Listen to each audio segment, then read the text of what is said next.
So Hugh Whittencroft inside Stamford Bridge alongside Martin Keown, Sam Matterface and Henry Winter approaching kickoff very, very soon. Let's talk a little bit more about Chelsea, shall we, Martin? And Mauricio Pochettino's first season in charge here, clearly not really going the way he would have hoped. Do you see green shoots in this team right now?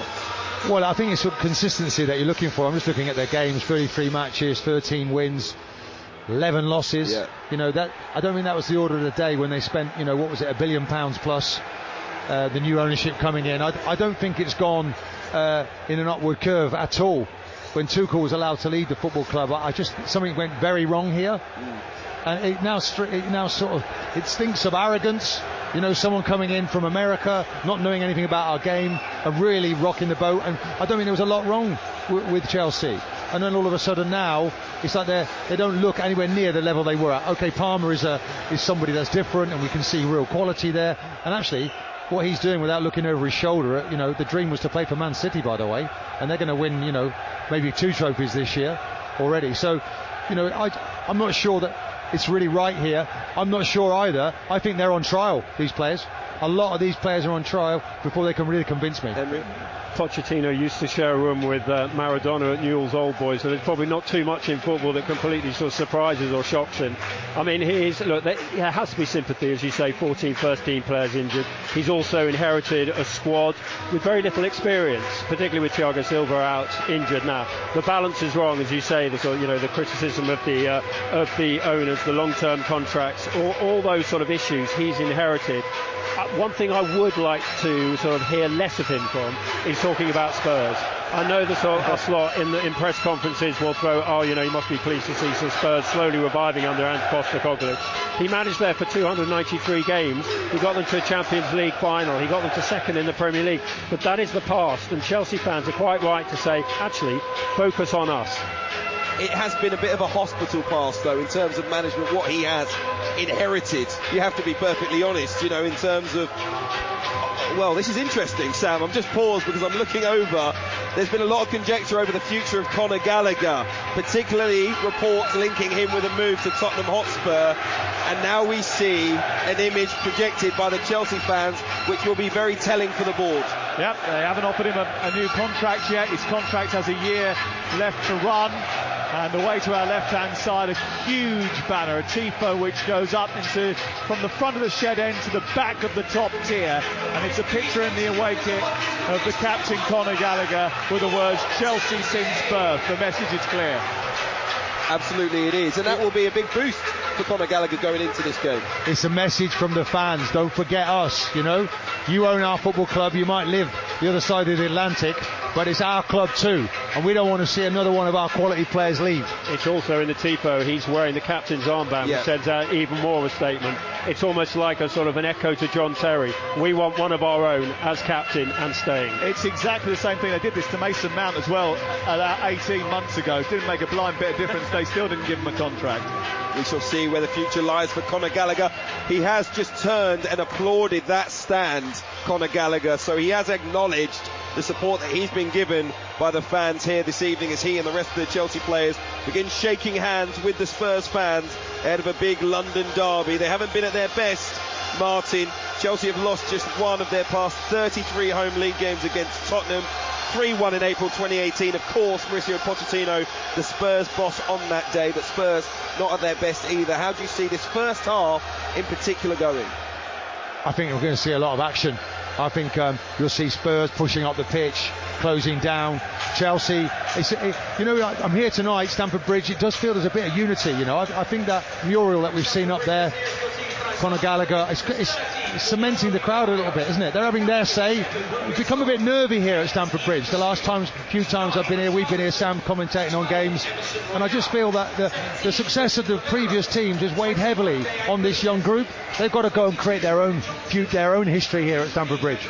We'll be back with Henry Winter, by the way, straight after the game and at half-time in 2, but you can hear more later on the show. Catch his latest articles at Talksport.com from tomorrow morning. Remember, Aston Villa versus Olympiacos kicking off at 8 p.m. over on Talksport 2. Download the Talksport app. You move seamlessly between Villa Park and Stamford Bridge, but here it is live and exclusive Premier League action as two London rivals try and keep their European hopes alive. Chelsea versus Tottenham Hotspur in the company of your commentary team, Arsenal legend Martin Keown, and our chief football commentator Sam Matterface.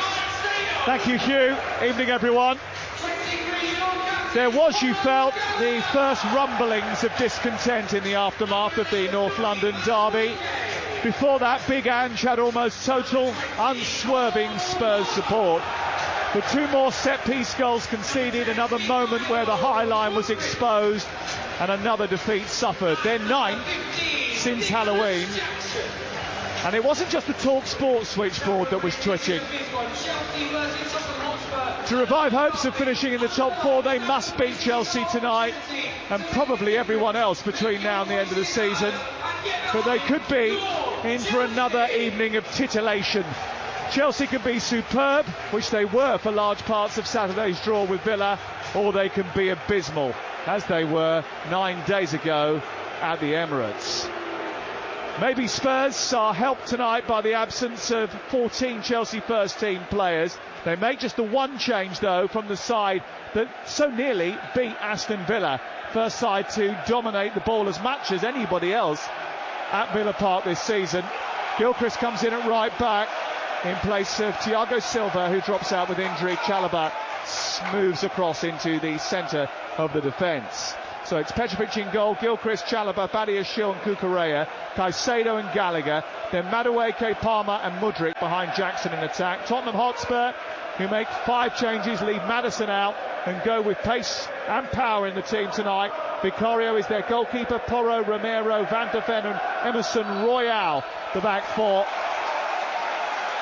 Basuma and Sarr, Johnson, Kulusevski and Son behind Richarlison in attack. We're underway with Chelsea shooting from right to left in blue shirts, blue shorts and white socks, and it's the white shirts and navy shorts, navy socks of Tottenham attacking the Matthew Harding end away to our right hand side. We've got the scrap for the Champions League, the battle to avoid the drop, the race for the title, the playoffs, the dash to get to the Premier League, all on Talksport. And right now on Talksport 2 they're warming up to Villa and European semi-final action. Download our app, you can listen to both. We are in West London and Maurizio Pochettino is the only manager in 38 visits to win here with Tottenham. Now Martin Keown, he is trying to end their Champions League hopes. How does he go about it? Yeah, I'm just looking actually just from a Spurs point of view. Kulusevski, you're right, he is playing off the front and they've got Johnson on the right hand side, Son on the left, so it's very attacking. There's not any space out there at all. It's a throwback ground, isn't it, here? You know, no real space. And it's electric right now. This could be a cracker here, Sam. Yeah, speak to Tottenham fans and they wanted Son to move out to that left-hand side. They weren't happy with him playing as the nominal centre forward. Richarlison's got that role tonight. Here is Pape Sarr in the right wing position for Tottenham. His back heel is dispossessed by Cucurella, picked up and played forward and then sent further up the pitch by Cucurella. That's a shank clearance by Emerson Royal, who gets the benefit of the ball dropping out of the sky onto his head, and he manages to touch it towards the near side. But Mudryk very quickly, now with his curtains pulled back by a ponytail, very short, tiny ponytail, feeds Gallagher. Gallagher is given a bit of a rough housing from Sarr, and then Christian Romero, who is sent off in the previous fixture between the two, gets involved with Nicholas Jackson, and the free kick is given by our referee Rob Jones. Just want to go back to Mudryk there. That was very naive. He has good possession of the ball and he gives it away. And all that can be avoided. It's all those little bits, all those little moments. I want to see more from Mudryk. He's on trial here tonight, as far as I'm concerned. He's come here for a lot of money and he's got to do the basics well, and then let's see his pace when he gets the ball. Well, things have gone south for Tottenham since the last meeting between the two. Discard this great start to the season, and including that fireworks night meeting, Spurs have played 23 games since November started, and they almost gave the ball away on the edge of their own penalty area. Conor Gallagher, isn't it? He's brilliant at that. Well, I think he's won the ball in the final third more than any other player in the Premier League. He has, and here is Badiashile winning it on halfway from Pape Sarr and having space to run into. Centrally is Madueke, who beats Kulusevski, holds off Sarr, works his way to the right edge of the area, and Cole Palmer didn't realise that Son was coming behind him. He didn't look in his wing mirrors, and Son pinched the ball. They have then conspired to put the ball out in the right wing position over on the far side, Tottenham, and gift possession back to Chelsea. It hasn't been the greatest of start from Tottenham. No, Madueke there looked really sharp, and he gave the ball to Palmer, and then Palmer lost it, and he's giving it to him, Madueke. He's saying, hey, come on, give me the ball back. I'm not sure about that. Madueke, who was the captain of Tottenham's under 16s and 17s when he was a kid, before he went off to Dutch football, and Chelsea bought him back. Here on the right side as Chelsea look at it, an intervention from Caicedo, pinches the ball off Spurs. Badiashile gets the ball all the way back to his goalkeeper, and then on the edge of the D, it's collected by Marc Cucurella in the left full-back position again tonight. He was wandering into midfield a bit actually during the game against Aston Villa, and I mentioned that Spurs lost their way after the meeting between these two in November. They've played 23 games since the night before that game, and they would be ninth and have fewer points than West Ham and Chelsea if the table was drawn then. And in that time they've conceded 43 goals in 23 games. That's nearly 2 a game. In the first 10 games they were unbeaten and only conceded 9 goals. The contrast is pretty stark. Well, they did lose, didn't they? Romero to suspension, and I think that the other fella alongside him, look, it's another lovely ball by Mudryk into Jackson. Goalkeeper comes out, misjudges it. It's cleared off the line by Van de Ven, and Palmer can't put in the rebound. Well, Guillermo Vicario hugs Mickey Van de Ven like a long-lost relative. He's just saved his bacon. He was hesitant as the ball was released by Mudryk into the path of Jackson down the left channel. Jackson faced up the goalkeeper. Vicario waited, and, well, Jackson put it past him, and only Van de Ven's speed allowed Tottenham to survive. They've won it again high up Chelsea. Jackson has found Mudryk, edge of the D. Back to Mudryk again. Mudryk down the left side trying to get a shot away, blocked by the defender, who put him off rather than got any proper touch on it, and it goes out for a goal kick away to our left-hand side. I think initially Mudryk thought that came off Porro. It didn't. It goes out for a goal kick. It wasn't the best of finishes, but the talking point really is Jackson and how he gets through. Darren Bent was talking about an Henry type. Could he be that type of player? He was on that sort of side of the pitch, that left-hand side, and it was an Henry-like finish until the Spurs defender gets back very, very well. Well, it's risk and reward football for Tottenham Hotspur. There just hasn't been enough rewards of late, and it certainly has started pretty riskily. They should be a goal down. If Jackson was a little bit firmer with his finish, they would be a goal down. Do you think he should have put that one away? Yeah, more pace on the ball. He beats the keeper, but Van de Ven gets back and clears it off the line, we know. But it's a good message from Jackson, because that's going to be a good race between those two. Chelsea, though, are pressing really well here tonight.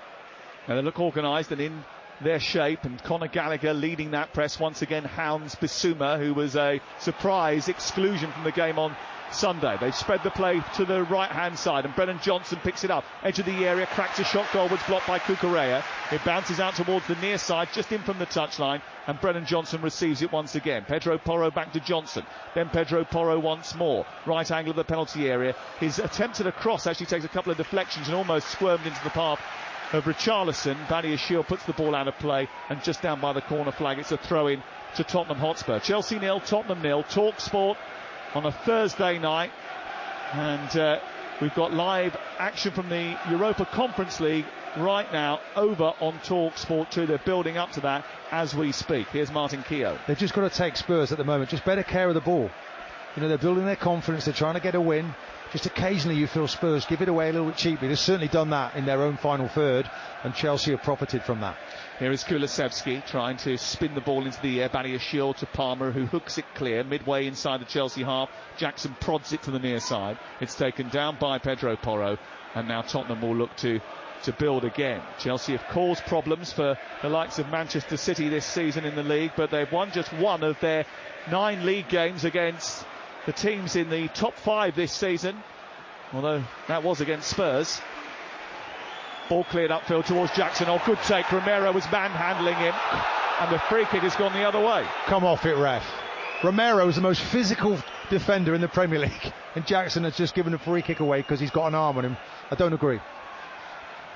Here is Johnson down this right hand side, floating across in towards the far post, and it's overhit and goes straight out of play. I think that's the biggest shock of the night so far. Martin Keown not sticking up for a central defender, but a striker. Are you okay? Well, yeah, but I think actually Jackson has started this game really brightly. That was a lovely touch. He creates some space for himself. He leans on the defender. I didn't think it was a free kick. No, I think if you've watched Nicholas Jackson over the course of the last 3 or 4 months, actually, in fact, especially since he's come back from the African Cup of Nations, if you've watched anything other than just the blooper reels, you've seen a player that has developed, started to create with great movement. His hold-up play has been better. He has scored some good goals as well. Yes, he's missed some chances, but he has tested and stretched defences over the course of the last couple of months. He just needs to be more convincing in front of goal, isn't it? That's what the centre-forward gets paid for. They give you the belief within the team, and at times this year it's not quite been there. 13 goals for a first season in England, though. I think he probably would have settled for that. What did Drogba do? Is it similar numbers? He's outscored Drogba's first season, yeah. I think, yeah. Here is Chalobah inside Chelsea's territory. Caicedo bundles forward, gets to the halfway line, pokes it to Gilchrist, right side. Madueke helps it on. Caicedo continues his run down the right wing for Chelsea. A low ball into the box. It's fended away by Romero. Mudryk clatters into Basuma. And Tottenham eventually via Van der Ven gets it clear out to Son. A lovely balletic turn to take him away from Gilchrist, and then back into midfield from Son, the captain. It's a good turn of phrase, that, isn't it? Balletic. You like that one, did you? I liked it. In fact, Son... It's a bit like you're defending at times, Son, he does look in the mood. He's on his own, by the way, on that left-hand side, but it comes out to the right-hand side to Johnson. That's Pedro Porro who sends a cross in towards the edge of the penalty area. It's away by Chalobah, comes back to Pedro Porro again. He's on the right angle of the Chelsea penalty area, feeds Basuma, gives it to Kulusevski, and then it goes back into the edge of the centre circle, and Van der Ven switches it out to Son. Son, only 2 goals in 18 games against Chelsea, sends it round the back for Emerson Royale, who goes down under a challenge from Madueke. The referee says play on. You just wonder whether or not the VAR, Michael Salisbury, would look at that. He won't need to look at this challenge from Richarlison, which holds up Madueke, and it's a free kick in the right full-back position for Chelsea. Chelsea 0, Tottenham 0 on Talksport with Now. Don't forget, with Now you can stream all the Sky Sports action like Chelsea versus Tottenham live right now, contract free with a Now membership. Search Now Sport. This is Talksport.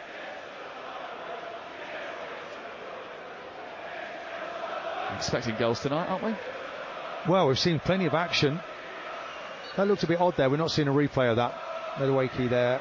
I don't know if he brought his man down, but he looks very sharp tonight. Well, the VAR hasn't got involved. No. I was going to suggest that we must have goals tonight, because Chelsea have let in 59 goals in the league, the worst since 91-92. That's incredible, isn't it? And we've already pointed out that Spurs have conceded nearly 2 per game since November.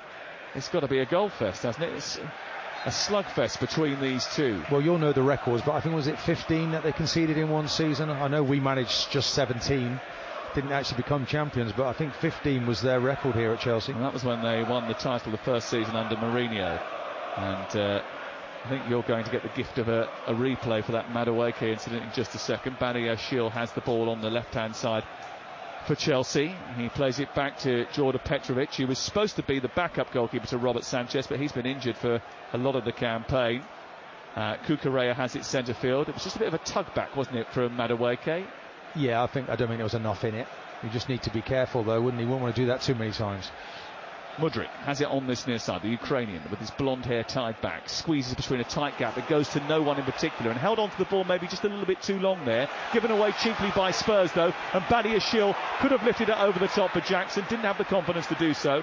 And now Caicedo finds Palmer. Palmer pushes the ball into the path of Madueke, who was so direct and lively on Saturday night. Back into Palmer once again. Poked through to Gilchrist. Gilchrist centralises the ball to Chalobah. Now it's with Badiashile again. Every player in a 18-yard strip of the pitch inside Tottenham territory. Mudryk back to Jackson once more. Left side of the Tottenham box. He squares it back to Badiashile. And then once again Chelsea just keeping possession here and trying to find a way to prise open Tottenham's defence. They might do that with Palmer down the right side of the box, taking on Van der Ven. Comes back to the edge of the area. Waits, gives it back to Gilchrist. Gilchrist looks up. Doesn't decide to send the ball into the area. Goes backwards, and Chelsea sensibly holding on to possession. That's a poor ball by Badiashile. I mean, it was unnecessary giving it to Caicedo when he clearly didn't want it there. He was being pressurised from behind. He actually won a free kick, Caicedo, but it was a silly ball. I know you're saying risk and reward, but I think they're trying to pump that ball forward there. Kulusevski, though, he's a difficult opponent to play against, isn't he? gets stuck in. I know he's there from a point of view of getting the ball as the 10, but defensively he does a good job. The idea was right from Palmer to pick the ball up right side and then try and play a reverse pass into Gallagher. He's getting into that right hand space, isn't he? Just behind the little pocket behind the midfield, Palmer. Just in that little pocket. The sort of John Barnes position we used to talk about years ago. He's in that little area. Can't pick him up right now. Yeah, well, it's a difficult player to defend, isn't he? Cole Palmer, so much success in the first season at Chelsea. Top scorer, most assists, 13 in all competitions, 23 goals, not bad. Here's Kukureya, played in by Mudryk, down the left side. Just took an extra touch and allowed Van de Ven to come across. Swept up for Tottenham, put it out on this near side. It's away for a corner to Chelsea, 0-0. Yeah, good approach play. Kukureya, though, didn't really have any awareness around him. As a player, when you're in the box that close to goal, you've got to expect somebody on your shoulder. I think he could have just whipped that ball across the box. A little bit hesitant from Mark Kukureya, who has had his mishaps in recent weeks. And Tottenham now being tested from a corner. And we know how vulnerable they have been from corners so far. Ange Postecoglou is stubborn. He will play the high line come hell or high water. He also says the set-piece goals they're considering are not the biggest problem, but they have managed to concede 13 set-piece goals in the last 21 Premier League games, and everyone surrounding Vicario. And significantly now there's a Spurs player, isn't there, between the goalkeeper and the Chelsea man. That's the idea. Son trying to wrestle with Gallagher. It goes in towards him, and then he loses the ball because his own player puts pressure on him. It flicks through the 6-yard box and goes out for another corner. This time Richarlison actually caused him more grief than a Chelsea player. Yeah, he does not look happy at all, does he? You're going to have to pepper those balls in on him there. That was a ball that he could just come and deal with, and he fluffs it, drops it. Not convincing at all. Well, Carl Palmer goes over to the far side to take the corner kick from the other side of the pitch this time. It's interesting though, it's slightly different. You can see one or two that are marking, and then others are in a zonal situation, so there's been a little bit of a change there. Certainly been a tweak from the weekend. Here is the delivery from Palmer in towards the centre of the penalty area, away by Richarlison, who this time doesn't have to worry about protecting his goalkeeper or distracting him. It's given to Caicedo, then Kukureya gives it back to him. And Chelsea just got to be a little bit careful here because Palmer and Madueke were in offside positions. There was a collision over on the far side with Richarlison and Madueke, and it's going to be a free kick about 8 or 9 yards in from the left touchline. 12 or 13 yards inside Tottenham territory. It's 0-0. Yeah, Spurs only conceded one goal from a set piece in their opening 12 Premier League games this season. One in 12 Premier League games, and they've conceded 13 in 21 since then.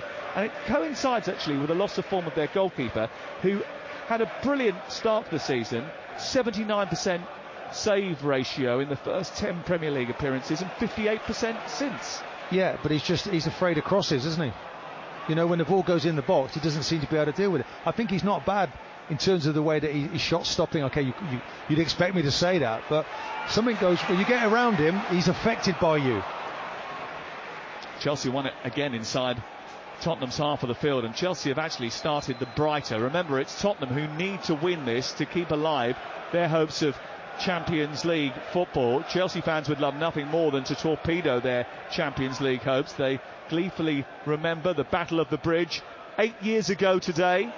The John Terry tweet, not on my watch. It's a game for which they reserve the most emotion. Here's Jackson down the left side. He canters into the area. He's got Kukureya on the overlap. It goes right the way through the penalty area. Gilchrist is going to hit this. And he took a long time to come onto it. He had a lot of time to think about it before approaching it on the edge of the box, and he ended up elevating it far too high into the shed end away to our left-hand side. He was on the edge of the box when he struck it. I think it went into the top tier. Yeah, high and not very handsome.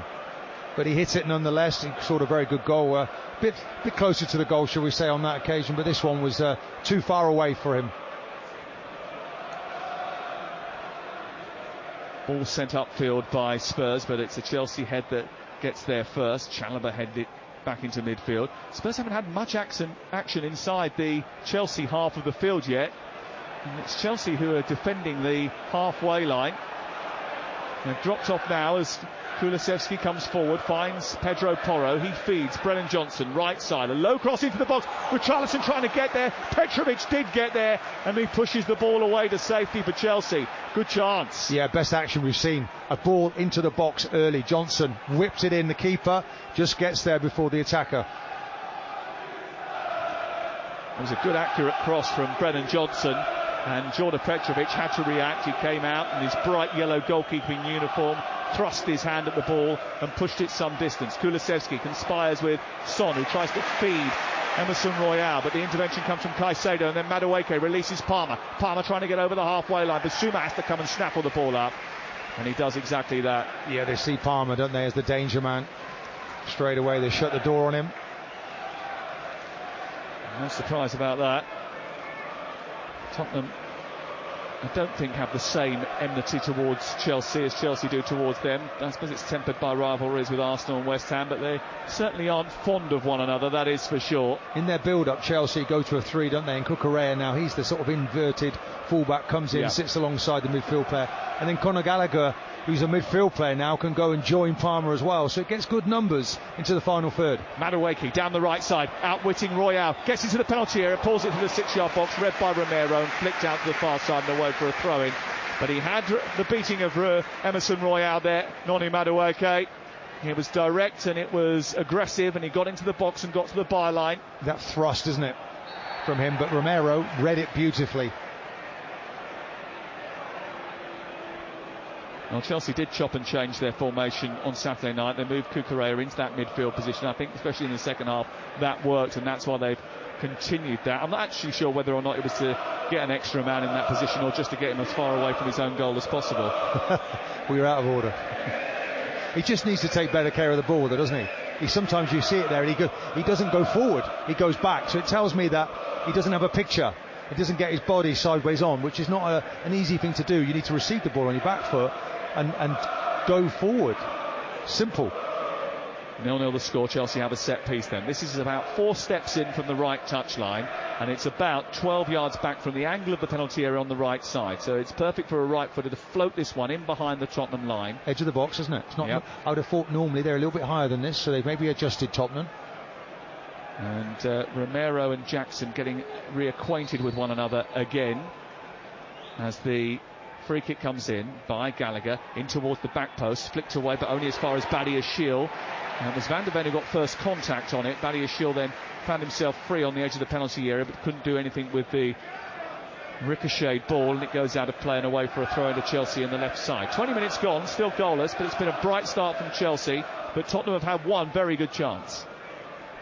There's simply nothing in this, really. It could go either way. Madueke, Palmer, back to Gilchrist, into Caicedo. Caicedo shuffling it back to Trevor Chalobah. Chelsea without 14 first-team players. No Timo Werner or Destiny Udogie for Spurs. Lovely twist away from Porro by Mudryk. Now he's got to find a pass. Can he do that? He's still dribbling. He's still dribbling. He got a lucky ricochet. He's in the box now. He's still going. He's trying to poke it, but he just held on to it for far too long. And the gap between him and the goal was always going to close eventually. And eventually Spurs managed to squeeze him off the ball. Do you know Mudryk, and you look at him, and I have used this analogy before, but it's like a Ferrari car, isn't it? But a learner driver at the wheel. I don't think he knows where he's going. He's run with the ball there. He's got 2 or 3 lucky ricochets, and he's through on goal. And I don't even know how he got there, and nor does he. And he needs to work. He needs to know how he gets there. He does. Every foot of a top player planted, they know what they're doing. They're like Panthers, the top players. He doesn't at the moment. He looked a little bit hopeful as he picked the ball up, and he's running into traffic, wasn't he? I just think maybe he could have released it just a little bit earlier. Come on, if you look at that, if we get a replay on it, honestly, the whole thing is lucky. Even when he gets his first turn on it, could have lost it at any moment. Let's just say he wasn't in complete control. Here's Emerson Royale up to Richarlison, trying to feed the ball into Son, cut out well by Chelsea, who flex back into a really good defensive shape. Caicedo is fouled once again. Another free kick goes Chelsea's way. So we've played 22 minutes. It's Chelsea 0, Tottenham Hotspur 0. They're just about to start on Talksport 2, one of the biggest nights in Aston Villa's recent history, a European semi-final. Although, speak to Unai Emery and he says it's all about the league, so maybe he's got an earphone with Talksport on tonight so he can hear what happens in this game, because he will know as well as anyone this is significant. What a ball that is to Mudryk. Mudryk out to the right side, finds Madueke, runs diagonally towards the edge of the box, comes in on his left foot, unleashed a shot over the bar. Well, he hit it with power, and he loves to cut in on his Left foot from the right side, Noni Madueke. He dribbled along the length of the 18-yard line, and when he got into the D, he shot it left-footed towards the far corner, and it was only a yard or so over the top of the bar. Yeah, that was better, wasn't it? Mudryk come for him a little bit, but that was a lovely ball that he played, transferred it out to the right-hand side. Mudryk coming in onto the ball there, and he just puts it over the bar. He just looks, on the right-hand side, he just looks a little bit better when he's travelling with the ball. Basuma gets it back to his goalkeeper, Vicario bludgeons it forward. Gilchrist gets in there. Madueke gets ahead of the defender, Emerson Royale, and he's got to be a little bit careful. It's not the first foul that he's committed, and Rob Jones will be totting those up. It's another Chelsea free kick, and it is about 18 yards outside the penalty area, just a shade right of centre. Conor Gallagher has taken charge. Palmer's peeled away to the right. Badia Shiel, Trevor Chalobah up from the back.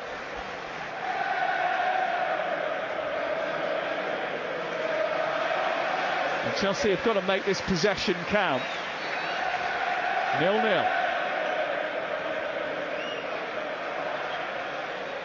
Gallagher swings the ball into the back post. Chalobah unmarked, scores! Another example of dead ball deficiencies at Tottenham. A curling ball from the right side from Gallagher. Chalobah rose unchallenged, unmatched, and a header that was unstoppable beats Vicario. It's another set piece, set back for Postecoglou. It's Chelsea 1, Spurs 0. Well, as you say, set pieces. I mean, I think what it is, I think they're marking the width of the goal, and it's like, okay, we'll leave the furthest man, but Chalobah's got a free run at that, unopposed. He comes onto it. It's a lovely ball in. Look, it's there. It's just saying, just let me head that, and he just angles it into the far corner. Beautiful header, but no Spurs player anywhere near him. It's kind of schoolboy defending, isn't it? I mean, I think obviously the press conference afterwards will be very interesting with the manager to answer this one. Are you doing enough work on the training ground? There's only so many hours you can do. By the way, VAR's looking at this. It might not be a goal here. Checking the goal for possible offside, we are told.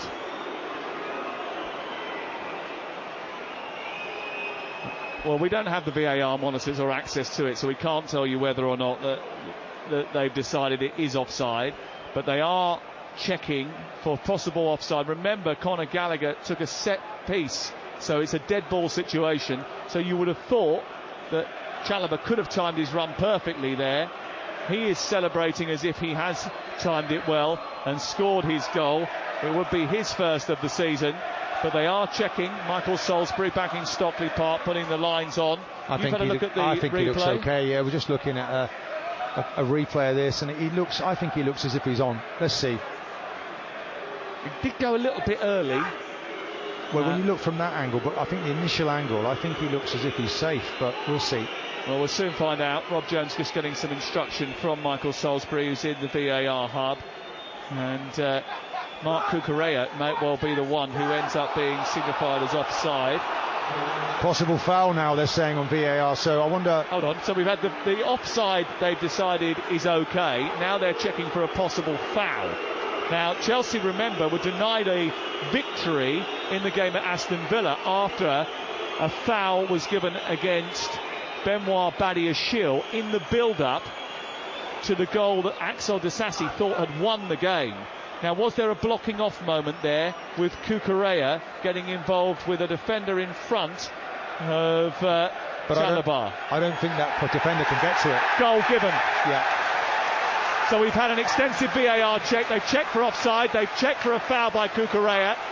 And they've decided in the aftermath of all of that, and the final analysis, that Chalobah's goal is good. Chelsea lead by a goal to nil. Here's Martin Keown. Well, the only thing they didn't check there was for a moving ball. It's like they didn't want to give it. I don't think there was any doubt that was definitely a goal. And I don't think the player is actually adjudged, or they've looked at it, is Cucurella fouling him? No. The player's standing on his own. There's no way that impacts on the goal. So no, right decision, finally. There's a bit of a killjoy moment because the Chelsea supporters were enjoying the goal from Chalobah and it dampened the enthusiasm. I just wonder what those Tottenham fans behind the goal away to our left are thinking. They've seen their team concede yet another set-piece goal. When you think that over the course of the season, that is now 15, 13, 14 now in 22 Premier League games. Overall this season, only the bottom four have conceded more set pieces than Tottenham. Do you know it used to be the teams at the bottom of the table were better at set pieces? Cucurella in behind to Mudryk. Mudryk down the left side. His shot is deflected and it goes through off Van de Ven into the arms of Vicario. But Palmer was lurking with intent inside the box and they've got to get a grip here. Vicario's given the ball away to Gallagher on the left side. He's gone down into the wing position. Vicario's thrown it straight out to the Chelsea captain. Cucurella's got it now. Tottenham not fully focused and I think put off by the concession of that goal. They hadn't settled properly into this game. They trailed by a goal to nil, another set piece goal, and now once again they're on the back foot. They've given the ball away far too many times from the edge of their penalty area. Vicario's looked wobbly and Spurs are in danger here of seeing their season. Well, they need to show character, Sam, don't they? A little bit of personality, a bit of character. Never easy coming to Stamford Bridge. You know, you've lost another goal from a set piece, which is hugely disappointing. Expected the goalkeeper, he threw the ball straight to a Chelsea man there. Well, Chelsea will revel in this, and Tottenham Hotspur will be desperate not to have another moment where a promising season turns into another where they have become also Rans. Lovely ball by Cucurella to the far side. Madueke takes it out of the sky. He tries to challenge Emerson Royale into the penalty area. Beats him, gets into the box, gets to the byline, tries to pull it through the penalty area, then just slips at the vital moment. But he's got the beating of Emerson Royale. He has. Madueke there, really good pace. He kind of shows the ball, doesn't he, to the defender and then hooks it away. Good pace, really direct. Trying to play out from the back here again, Spurs. Determined, aren't they, to play out from the back. Romero switching the play from one side of the penalty area to the other. Chelsea blue shirts everywhere that they have to navigate. Mudryk, Van de Ven has done that. It's run through into the centre circle. Now there is a bit of space on the near side for Johnson. Heavy touch, but he's got the second one. Centred the ball, comes off Cucurella. There's a half-handed appeal for handball. Eventually Chelsea get it clear. Cucurella to Caicedo, and now they break. Down the right side, it's up to Palmer. Palmer, who's just short of the halfway line, being tracked by Van de Ven. 30 minutes gone, Chelsea 1, Tottenham Hotspur 0. You're listening to Talksport on a Thursday night. Currently 1-0 to Chelsea. The latest odds are available at Ladbrokes, where right now you can get Chelsea to win 8-13 on, 13-8 on to win the game. 15-4 for Tottenham. The draw is 3-1. It's all thanks to Ladbrokes 18+, BeGambleAware.org. Foul on the near side goes Chelsea's way. Yesterday in the press conference, Ange Postecoglou was talking about the set-piece defending, right? And he said, you know, he didn't think it was the most important thing. There are other things. It's all part of an integrated approach. It's not just about set pieces, blah, blah. He even said in the end, he started quoting Billy Joel, saying, you know, the old line from one of his songs, you may be right, I may be crazy, but it's maybe a lunatic you're looking for. Yeah, but do you know what we have now? So back in the day, you used to have, I suppose, who can we talk about? Maybe the Burnleys, the Stokes were very good at set pieces, and they knew that was going to get them a certain amount of goals. So now it's the best teams that do it. So the best teams are doing it now. So why can't he get a tune out of so he has Tottenham's defence? He has to, because he's not spending enough time on the training pitch doing it. Because there's only so many minutes that a coach has. He has to, and it's not enough of incentive for him, but it needs to be. Because if you want to compete with the rest, I mean, there's not a lot between Spurs really, but their set pieces are awful right now. Here is Palmer down the right side for Chelsea, taking on Basuma, beating him, coming infield. Got a bit of space, a little trick to take him away from Emerson Royale. He feeds Mudryk inside the penalty, right-footed shot, and it whistles past the top corner. He almost licked the paint on the outside of the angle of crossbar and post. It was a sweeping Chelsea move. At the heart of it was Cole Palmer, whose delicate feet took him away from two Tottenham players. And a crisp pass into Mudryk was exactly what they needed. They just needed a crisp finish too. Yeah, Mudryk again coming onto it. Just couldn't get that whippage on the ball that he needed. But Palmer, lovely little sort of skip, wasn't it? Flick of the foot. And then a bit of magic from him. Palmer is a great player to watch right now, isn't he? Vicario's just kicked the ball out, straight out for a throw into Chelsea, deep inside Tottenham territory. Well, his confidence is on the floor right now. Chalobah, good pass into Palmer, inside right channel. Now onto Madueke. Chelsea now brimming with confidence, getting to the penalty area. Palmer stretching, tries to poke it to Gallagher. Away by Van der Ven. And then up to Richarlison, who needs to hold on to the ball. It's a little bit too tight there, Chalobah, and gives away a free kick. And Tottenham have it. Tottenham need to somehow revive themselves, don't they? Because they've just come off the pace a little bit. They do. When they get the ball back as well, I suggest they give it to Johnson on this right-hand side. Cucurella tucking into midfield. There's a big lot of space for him if they can use that ball quickly. Chelsea can go above West Ham if they get a point tonight. If they win, they'll go 3 points within Manchester United's total in 6 and within 2 of Newcastle in 7th. Spurs will move to within 4 points of Villa with a game in hand should they win tonight. The issue is that game in hand is against Manchester City, but their record is a little bit handy against them, so you never know. But doesn't mean anything if they don't get anything tonight, because if they don't win tonight, Aston Villa has a chance to claim Champions League football at the weekend when they go to Brighton. The Sunday session coming from Brighton this Sunday. Here is Kulusevski, right side for Tottenham, who trail by a goal to nil. Poor ball into the box, easy for Jordan Petrovic to pick it up. Well, the ball was into Richarlison, into feet. And you can see why Richarlison gets annoyed, because nobody really looks at him and gives him the ball. You need to be collective, linked together. That's what, when you watch Man City, there's so many passes, isn't there? You look at De Bruyne, they're looking for Haaland every time. Where's that relationship here with the Spurs players?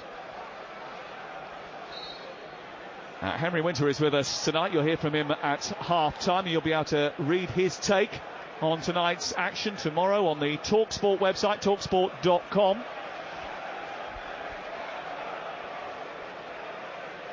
Just having a little break in play because Mudryk has got an ailment on halfway. Ange Postecoglou has come out towards the near touchline. Jackson's come over to refuel. And now we're back underway with 10 minutes to go before half-time. Alan Brazil and Ray Puttle are on breakfast tomorrow morning. We'll dissect this performance and look forward to the weekend. We've got Luton Everton tomorrow night in the Premier League as well. And the final day of the Championship on Saturday, 12:30, Talksport 2. Johnson right side. Deep cross into the box. Away by Gilchrist. Brought down by Bissouma just outside the area. Right side is Pedro Porro. Tottenham on the attack here. Bissouma now to Johnson, who's been their brightest player so far in this opening 35 minutes.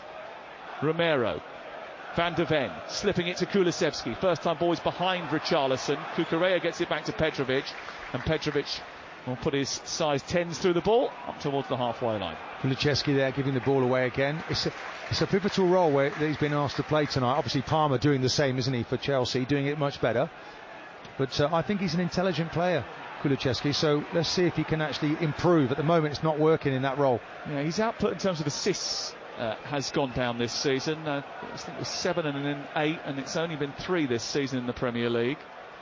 Something that I think he would like to improve. Cucurella fouled by Brennan Johnson as they chased the ball into the corner on this right side. There was lots of debate about the team selection on Sunday amongst Spurs fans. They want Son out wide. They've got Son out wide tonight. They didn't think he was as effective through the middle. Eyebrows were raised when Bissouma wasn't in the team and Højbjerg was. And Bissouma is in the team tonight. Son is out wide, and they're still 1-0 down to Chelsea. Would you have put Son in the central position? Would you not move him? Because he's been quite peripheral tonight, hasn't he? We haven't really seen Son in the game. Well, if you speak to Spurs fans, they don't think he's been performing particularly well playing through the middle. So put him in, yeah, but maybe tonight it was needed. Maybe number 10? I think so, dropping yeah. into a number 10 position, play Richarlison. Well, Maddison's been there most of the season, so bring him into that role. In fact, they should be changing, switching, making it more difficult to pick up. It's very predictable. Well, they haven't really tested Chelsea's rather makeshift back line at this moment in time. Remember, if you had said at the beginning of the season the back line would be Cucurella, Badiashile, Chalobah and Gilchrist, I think there would be a few eyebrows raised amongst Chelsea supporters. Well, Chalobah looked very vulnerable there, actually. He's given a free kick away, ball into feet. He's tried to win it, a ball he can't really win. Again, they're the basics. They've gifted a free kick to Tottenham. It would be just like Spurs to score a set piece after conceding one now. Well, Romero's coming up, and he looks like a centre forward when he goes up for set pieces. He's highest scoring defender in the Premier League this season, Christian Romero, alongside his mate in North London. Here is Pedro Porro on this near side, the right, determined to send the ball into the edge of the 6-yard box. There's a one-man Chelsea wall. That is Mudryk. There's a collection of white shirts right in the heart of the penalty area, and a big blue bob trying to stop them from getting there. It's towards the far post, and Romero's header is wide. And Petrovic was stranded, and it looked as if it was going to sneak in at the far post, well beyond the goalkeeper, who didn't know where he was. Unfortunately for Tottenham Hotspur, Romero just lost sight of the target and sent it wide. Should be a goal though, shouldn't it? And he's kind of gone with it with the right hand side of his head, and you think that should be the left hand side. He's turned his whole body in the air, but so powerful, Romero, from set pieces, but it's one of those he should be putting away. Top scoring defender in the Premier League, should have had another goal.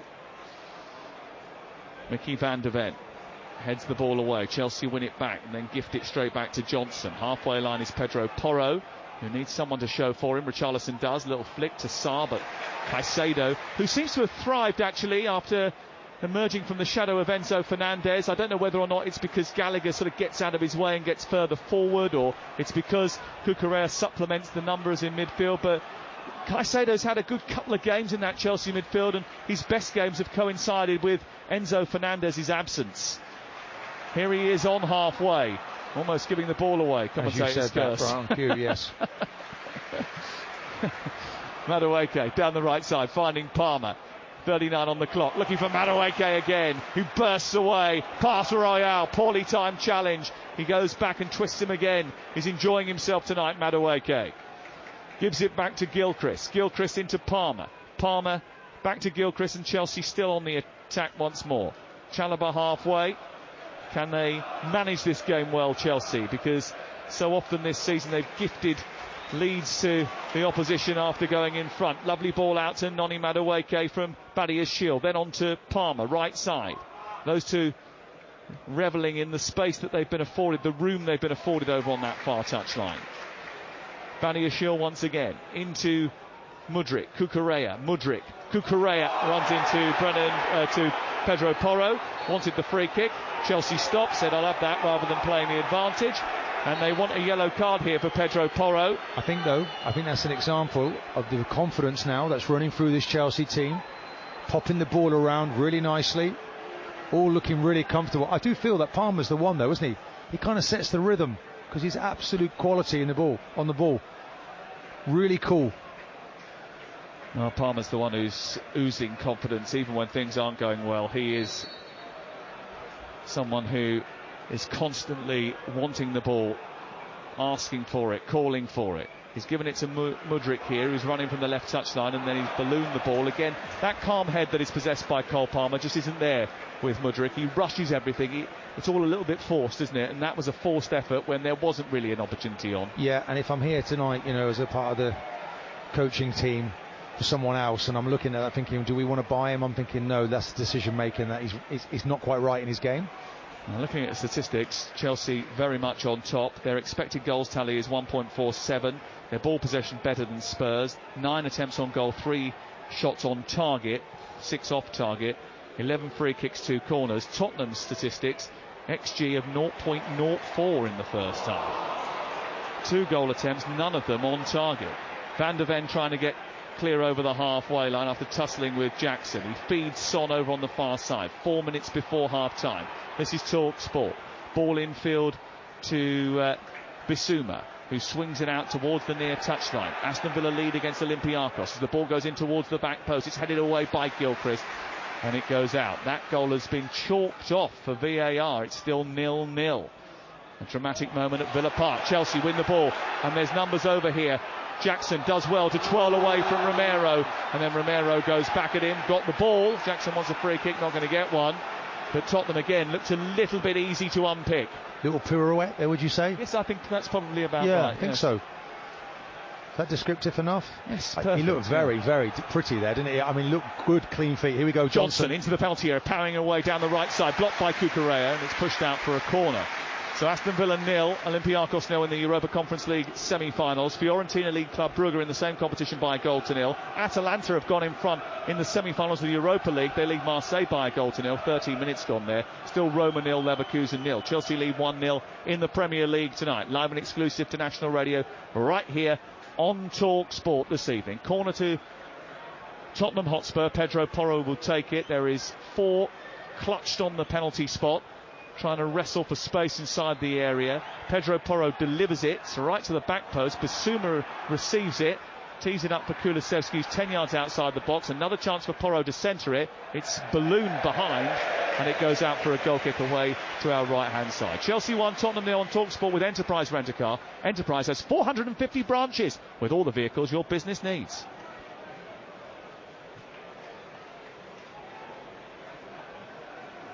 I think the Tottenham supporters, 1 or 2 of them, just deciding that they have seen enough of the first half. They're starting to spill down the exits to go to the concession stands and get maybe a pint or so of liquid refreshment. A few of the Chelsea supporters in the Matthew Harding end starting to do the same as well. Got to keep believing though in their team, and that the team, the head's dipping just a little bit. These Spurs it's still players, very early in the game, isn't it? I mean, there's a long way to go. It is. Tottenham Hotspur score a lot of second half goals, but it feels uphill here for Spurs, and they haven't really clicked yet. Kulusevski in that role, it's not quite working. We're not seeing enough of Son. Johnson's been fantastic out here on this right hand side. Cucurella, it's been a really good battle between those two.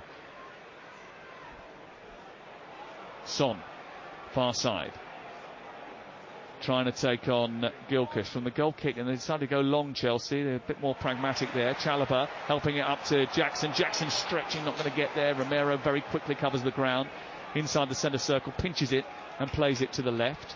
Here's Pedro Porro out to the right side. Now Johnson has it for Tottenham, and we're approaching the final few seconds of the first half regular time. We'll see what happens as the 4th official assesses the situation. Conor Gallagher in possession, beautifully waits and outwits Brennan Johnson, then turns the ball forward. It was a little bit hopeful to find Jackson from there. Well, I'm sure he was inspired by that big tifo prior to the game, Conor Gallagher, but he started the game brilliantly, and Chelsea started the game well. And when they haven't got the ball, they go into a sort of 4-4-2 shape, don't they, where they all look very well structured now and in their positions, and it makes it very difficult for Tottenham to break through. The spaces are out wide. They've got to keep that discipline though, Sam, haven't they? So it's the wide players tucking in and actually, acting like a barricade for their defence. The thing is with Spurs, they've got to keep passing this ball though. Keep believing, keep trying to thread those passes, and keep trying to go into that centre. They're all the time going through the middle. I think they need to do that and then go wide. It's important, as you say, that those wingers, Mudryk and Madueke, keep up their work. Going back the way, tracking back. Madueke trying to keep the ball in far side, not going to do it this time after it was won back by Mudryk on this side. Then the play was switched to the far side. It spun out towards the touchline, and it just got away from Madueke. And Tottenham have it back again. We're in the first of 4 minutes of added time at the end of the first half on Talksport. And it's Chelsea 1, Tottenham Hotspur 0. Going to Arsenal on Saturday. Arsenal-Bournemouth live on Talksport is... Yeah. You'll be tuned into that one, won't you? I'll be there. Oh, looking forward to seeing you. Are you excited Lovely. about it? Of course. It's a fantastic Still time to be an Arsenal fan. It's been a difficult 20 years, hasn't it? When you look at what you it's mean been that you long left? since since we last won a Premier League. And you might win it again this year, you never know. Here is Johnson down the right side, in towards the edge of the penalty area, and then Sarr's effort goes wide of goal, deflected behind by Chalobah. It's out for a corner right at the end of the first half for Tottenham. Well, they're high-fiving Chalobah because he gets a block in there. Again, it's Johnson down this right-hand side. He's the go-to player, pulls it back, and the defender's there to block the shot. Corner kick to be taken by Pedro Porro.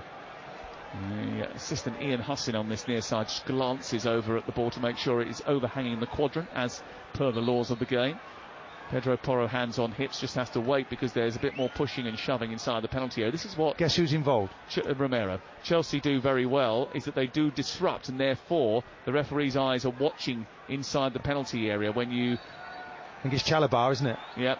It's a ball flat towards Kulusevski on the right-hand side. He gets towards the near side of the box, sets it back for Pedro Porro. His deep ball is towards Son. It's flicked away by Mudryk, and that felt like a bit of a waste of a corner.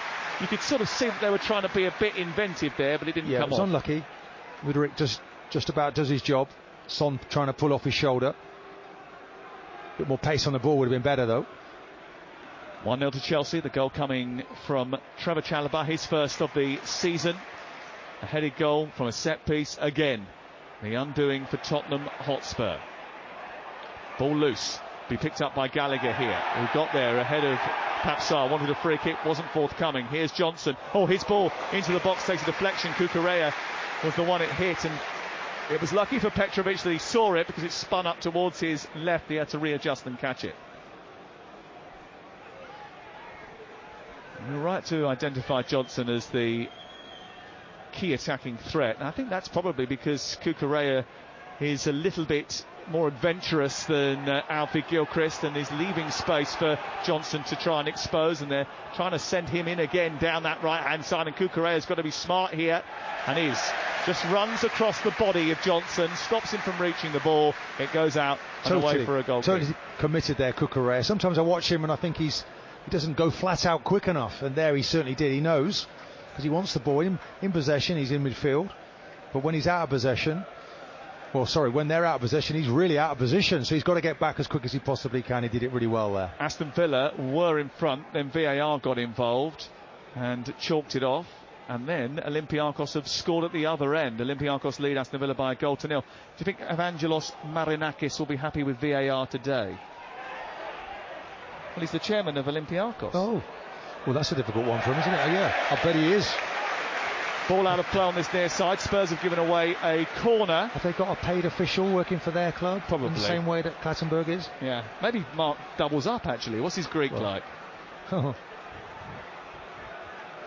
don't think he should have got involved, by the way, in that situation, personally, but there we are. You can get in that debate tomorrow when you're on White and Jordan, if you'd like. Well, it's probably 2 weeks old, that one now, isn't it? Okay, well, I'm sure you'll find something to get involved in. You'll wind up someone. Here is Mudryk with the corner, delivers it in towards the near post, and Gilchrist flashing across the post, gets first contact, sends it behind, and that's the last act of the first half. And actually, probably that's an apt way to end the first half, because Chelsea, who have been the dominant force in the game, got in front because of a free header inside the Tottenham penalty area. It's something that Tottenham fans have had to get used to over the course of the season. They've lost just once here to Spurs in 38 league meetings, Chelsea. It is a legendary record that has sustained Chelsea fans even in the darkest of times. Spurs need a second half revival, or their Champions League hopes will be over, and maybe they need a set piece coach too. Just don't tell Ange. At half time, Chelsea 1, Tottenham 0. Well, Spurs have arrived at Stamford Bridge in need of a win to keep hold of a realistic chance of reaching the Champions League next season. They've been second best to a Chelsea side who dominate in this fixture, as Sam pointed out. They've played with a control and a composure that's been reminiscent of blue sides of seasons past. Thoroughly impressed by Chelsea in this first half, who actually looked like the side who were aiming for the top four and not the other way around. Martin Keown and Henry Winter rejoins us at the break. Henry, I'll start with you. How impressed have you been by that Chelsea performance? Very. I mean, let's start out wide. I mean, Madueke versus Emerson, if that was a boxing bout, the referee would have stepped in by now. I think his pace and intelligence, he is running rings around Emerson. And Mudryk on this side, I mean, because of the price, because of the early link with Arsenal, there have been a lot of question marks about Mudryk. Look, he needs to work on his finishing, but there seems to be a much more confident player in there. And then moving back over to the right, almost in a sort of number 10 position, Cole Palmer. I mean, his feet, the chops, the tricks. I mean, it's like watching a sort of YouTube celebration of all these skills. And he's got, he delivers as well. But Conor Gallagher, for me, has set the tone from the tifo, from his applause for that. He is doing everything, which is what Chelsea want from their leader. He is pressing. He delivered the ball in for Chalobah to get his header. So, absolutely setting the tone. But so good 45 for Chelsea. And in a rather poignant moment at the break here at Stamford Bridge, an inflatable Champions League trophy has just gone blowing in the wind across the pitch, which is pretty much like Spurs' top four hopes at the moment. Martin, a fantastic header to open the scoring, but it's another set piece. 15 conceded by Spurs now in the Premier League. Only the bottom four have conceded more. He says he doesn't need a set piece coach does and Postecoglou. He needs to wake up a little bit in that regard. Well, the thing is, he's proving that he does need one, doesn't he? I mean, at the moment, as the manager, it's interesting. Pep Guardiola has said, I'm no good at set pieces, so I get somebody in. So you delegate, and in the modern day game, but many years ago, set pieces coaches are quite new. So, I can understand it. Arsene Wenger didn't have one, but then we had experienced players in that situation. We did a zonal system and we marked in our zones, and it worked very well. In fact, it was like, okay, tell us where they're going to aim for the ball and we'll do the rest. But it doesn't seem as if they've got the players on the pitch really to deal with it. They've got a goalkeeper who's a nervous wreck in those situations. And now it's looking like they do need a coach to come into that area. They're not spending enough time of it on the training pitch. It looked like they tried to get the centre half, the defenders, even with Richarlison, to actually almost sort of form a wall around him to give him a little bit more protection. But absolutely they need it. They need a set-piece coach. I mean, you look at Liverpool when they were really pushing for things under Jurgen Klopp. They had a throwing coach there as well. I mean, everyone's, you were at Arsenal and he brought in, I'm sure, nutritionists. It suddenly was all broccoli, the game moves on, and now it's about set-piece coaches. So I'm sure Spurs will get one. Why wouldn't you have an open mind to that? Henry, if you're the manager there and it's presented to you, you say, yeah, correct, I'll bring that in. I think it says a little bit about the manager being a bit blocked. Let's have an open mind here. We know that there's a gap to fill. We need to get better. Okay, we'll bring somebody in. Doesn't mean to say that we're going to do everything that coach says. It just means that we can shared learning, and then we get better because of it. And it's like, I don't think he's good enough as a manager, in quite a few aspects. So I really like what he brings. I like the freshness. I like the way that they play, but they make silly, basic mistakes. Once again, the high line, like it was the first time around in the game between these two, that saw two Spurs players sent off, and Nicholas Jackson score a hat-trick in a 4-1 victory for Spurs at home, of course, in front of their own fans. But that has been a key way in which Chelsea have exposed them in that first half. You just kind of wonder where Tottenham have been, really. And the other end of the pitch, non-existent. Only 2 shots in that first half. They came alive a little bit just before the break, but we need to see much more from these Spurs forward players. But just on that high line, it's been very interesting because Chelsea knew what was coming. They knew that they were going to play the high line. And you look at Mudryk, certainly in the first 10 minutes, he played 2 balls behind that high line for Jackson to run on, and it was only a fantastic clearance from Mickey van der Ven that actually sort of rescued them. It was. I mean, this is the thing with but I like that concept of Arsenal. It's like it's a brand new thing invented. We used to play on the halfway line, hands up in the air. You might remember it. Yeah. If you're maybe too young to remember it. But we condensed the space, so the game was played in the opposition's half. But it's obvious that the ball is actually at some point it's going to come out, and you need to be in the right position. I don't think Moreira is in position. Mario is in a position enough of the time. Yeah. I think he leaves it too much to the other fella alongside him, and I think balls are switched early, and they're not in. When you're in possession, be in position, and they're not. And it's like little mistakes that they just need. Maybe they need a defensive coach as well. Martin, you're pushing yourself. I was about to say, I don't think I could go in there, to be fair, and get away with that. Martin, that offside trap that you used to play became so iconic. They actually used it in the film The Full Monty, didn't they? They did. But that was before I messed it up a little bit for them when I came back in. But no, we quickly restored it. It was a valuable weapon. Hey, there's something to be said for dropping off at times, Martin, as Spurs have probably shown us at this point in time. So don't you do yourself down, my friend. There's room for everyone in this game. Anyway, we'll be looking ahead to the second half very, very soon. Before we get there, let's take a quick look at the half-time odds with Ladbrokes. Odds update on Talksport with Ladbrokes. We play together. Terms and conditions apply. 18 plus. BeGambleAware.org. There's a buzz amongst the home fans here in Stamford Bridge. They believe their side will go on and win this. Chelsea to do that are now 4-7. The draw 14-5. Spurs to come back and win 9-2. For Nicholas Jackson to score in the game, we've got that at 4-1. Richarlison to score is 7-2. And for either team to win this match by the exact scoreline of 2-1 is now 10-3. Those were the half-time odds with Ladbrokes. 18 plus. BeGambleAware.org. Odds update on Talksport with Ladbrokes. We play together. Terms and conditions apply. 18 plus. BeGambleAware.org. Slightly earlier kick-off time here this evening, of course, so they are still in the earlier stages in the games in Europe. 25 minutes on the clock, goalless in the Europa League semi-final first leg between Roma and Bayer Leverkusen. It's 1-1 between Marseille and Atalanta. In the Europa Conference League, live over on Talksport 2, Aston Villa trail Olympiacos by 1-0, and it's Fiorentina 1, Club Brugge 1. Super League just underway, 24 minutes on the clock. Catalans Dragons lead Wigan by 8 points-0. Well, Spurs hate coming to Stamford Bridge, and for very good reason. Only one win in their last 38 trips here at this stage. The only consolation for their travelling faithful is they'll only have to get the tube home. They're watching their Champions League hopes fade unless they can summon a second-half fight back live and exclusive here on Talksport. You're listening to Kick Off on Talksport with Now, and don't forget, with Now you can stream all the Sky Sports action like Chelsea versus Spurs, contract-free with a Now membership. Just search Now Sports. Kick-Off on Talksport with Ladbrokes. We play together. Terms and conditions apply. 18 plus. BeGambleAware.org. The Screwfix Bank Holiday event is now on. Make the most of the extra day off with unmissable deals. Like £30 off the Mountfield self-propelled petrol lawnmower. Now just $249.99. And save £10 on the DeWalt T-Stack tool storage system. Now only $19.99. Shop bank holiday deals now. On the app at screwfix.com or in-store. Delivery fees may apply. Prices valid until May 6. Subject to availability. See screwfix.com for full T's and C's. We all fantasize about our perfect home. Watching the big game cozied up in the snug.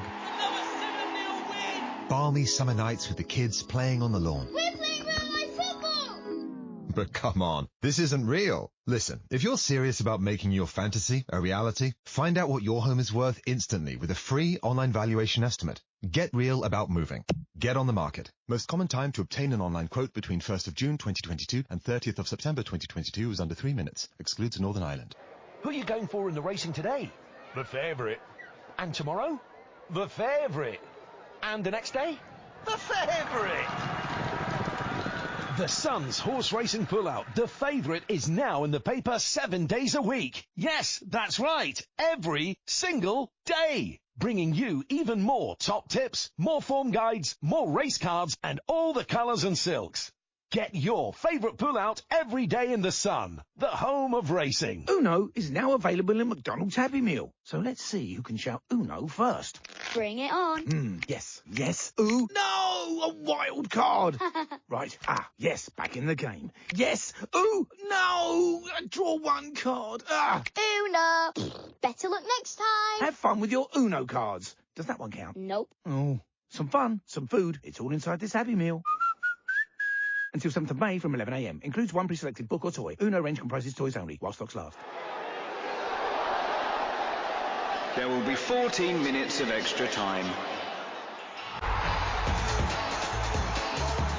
With Betfair's 90-minute payout, you don't have to wait for the final whistle to celebrate. Because your winning bet will be paid out in full at 90 minutes. Betfair.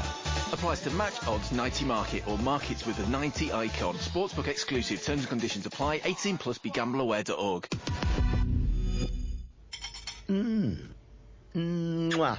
When it's lunch o'clock, I just eat the tortilla naked burrito bowl. Oh, I didn't know you could get those. There's a lot you don't know, dear. Well, I know that shirt's not coming back into fashion anytime soon. Touché. Get tortilla, Subway, Pret, and more delivered.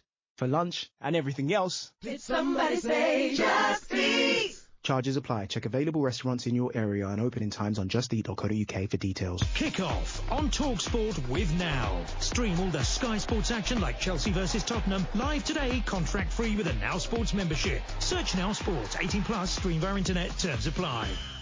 See the Sunday edition and the Sunday session on Talksport?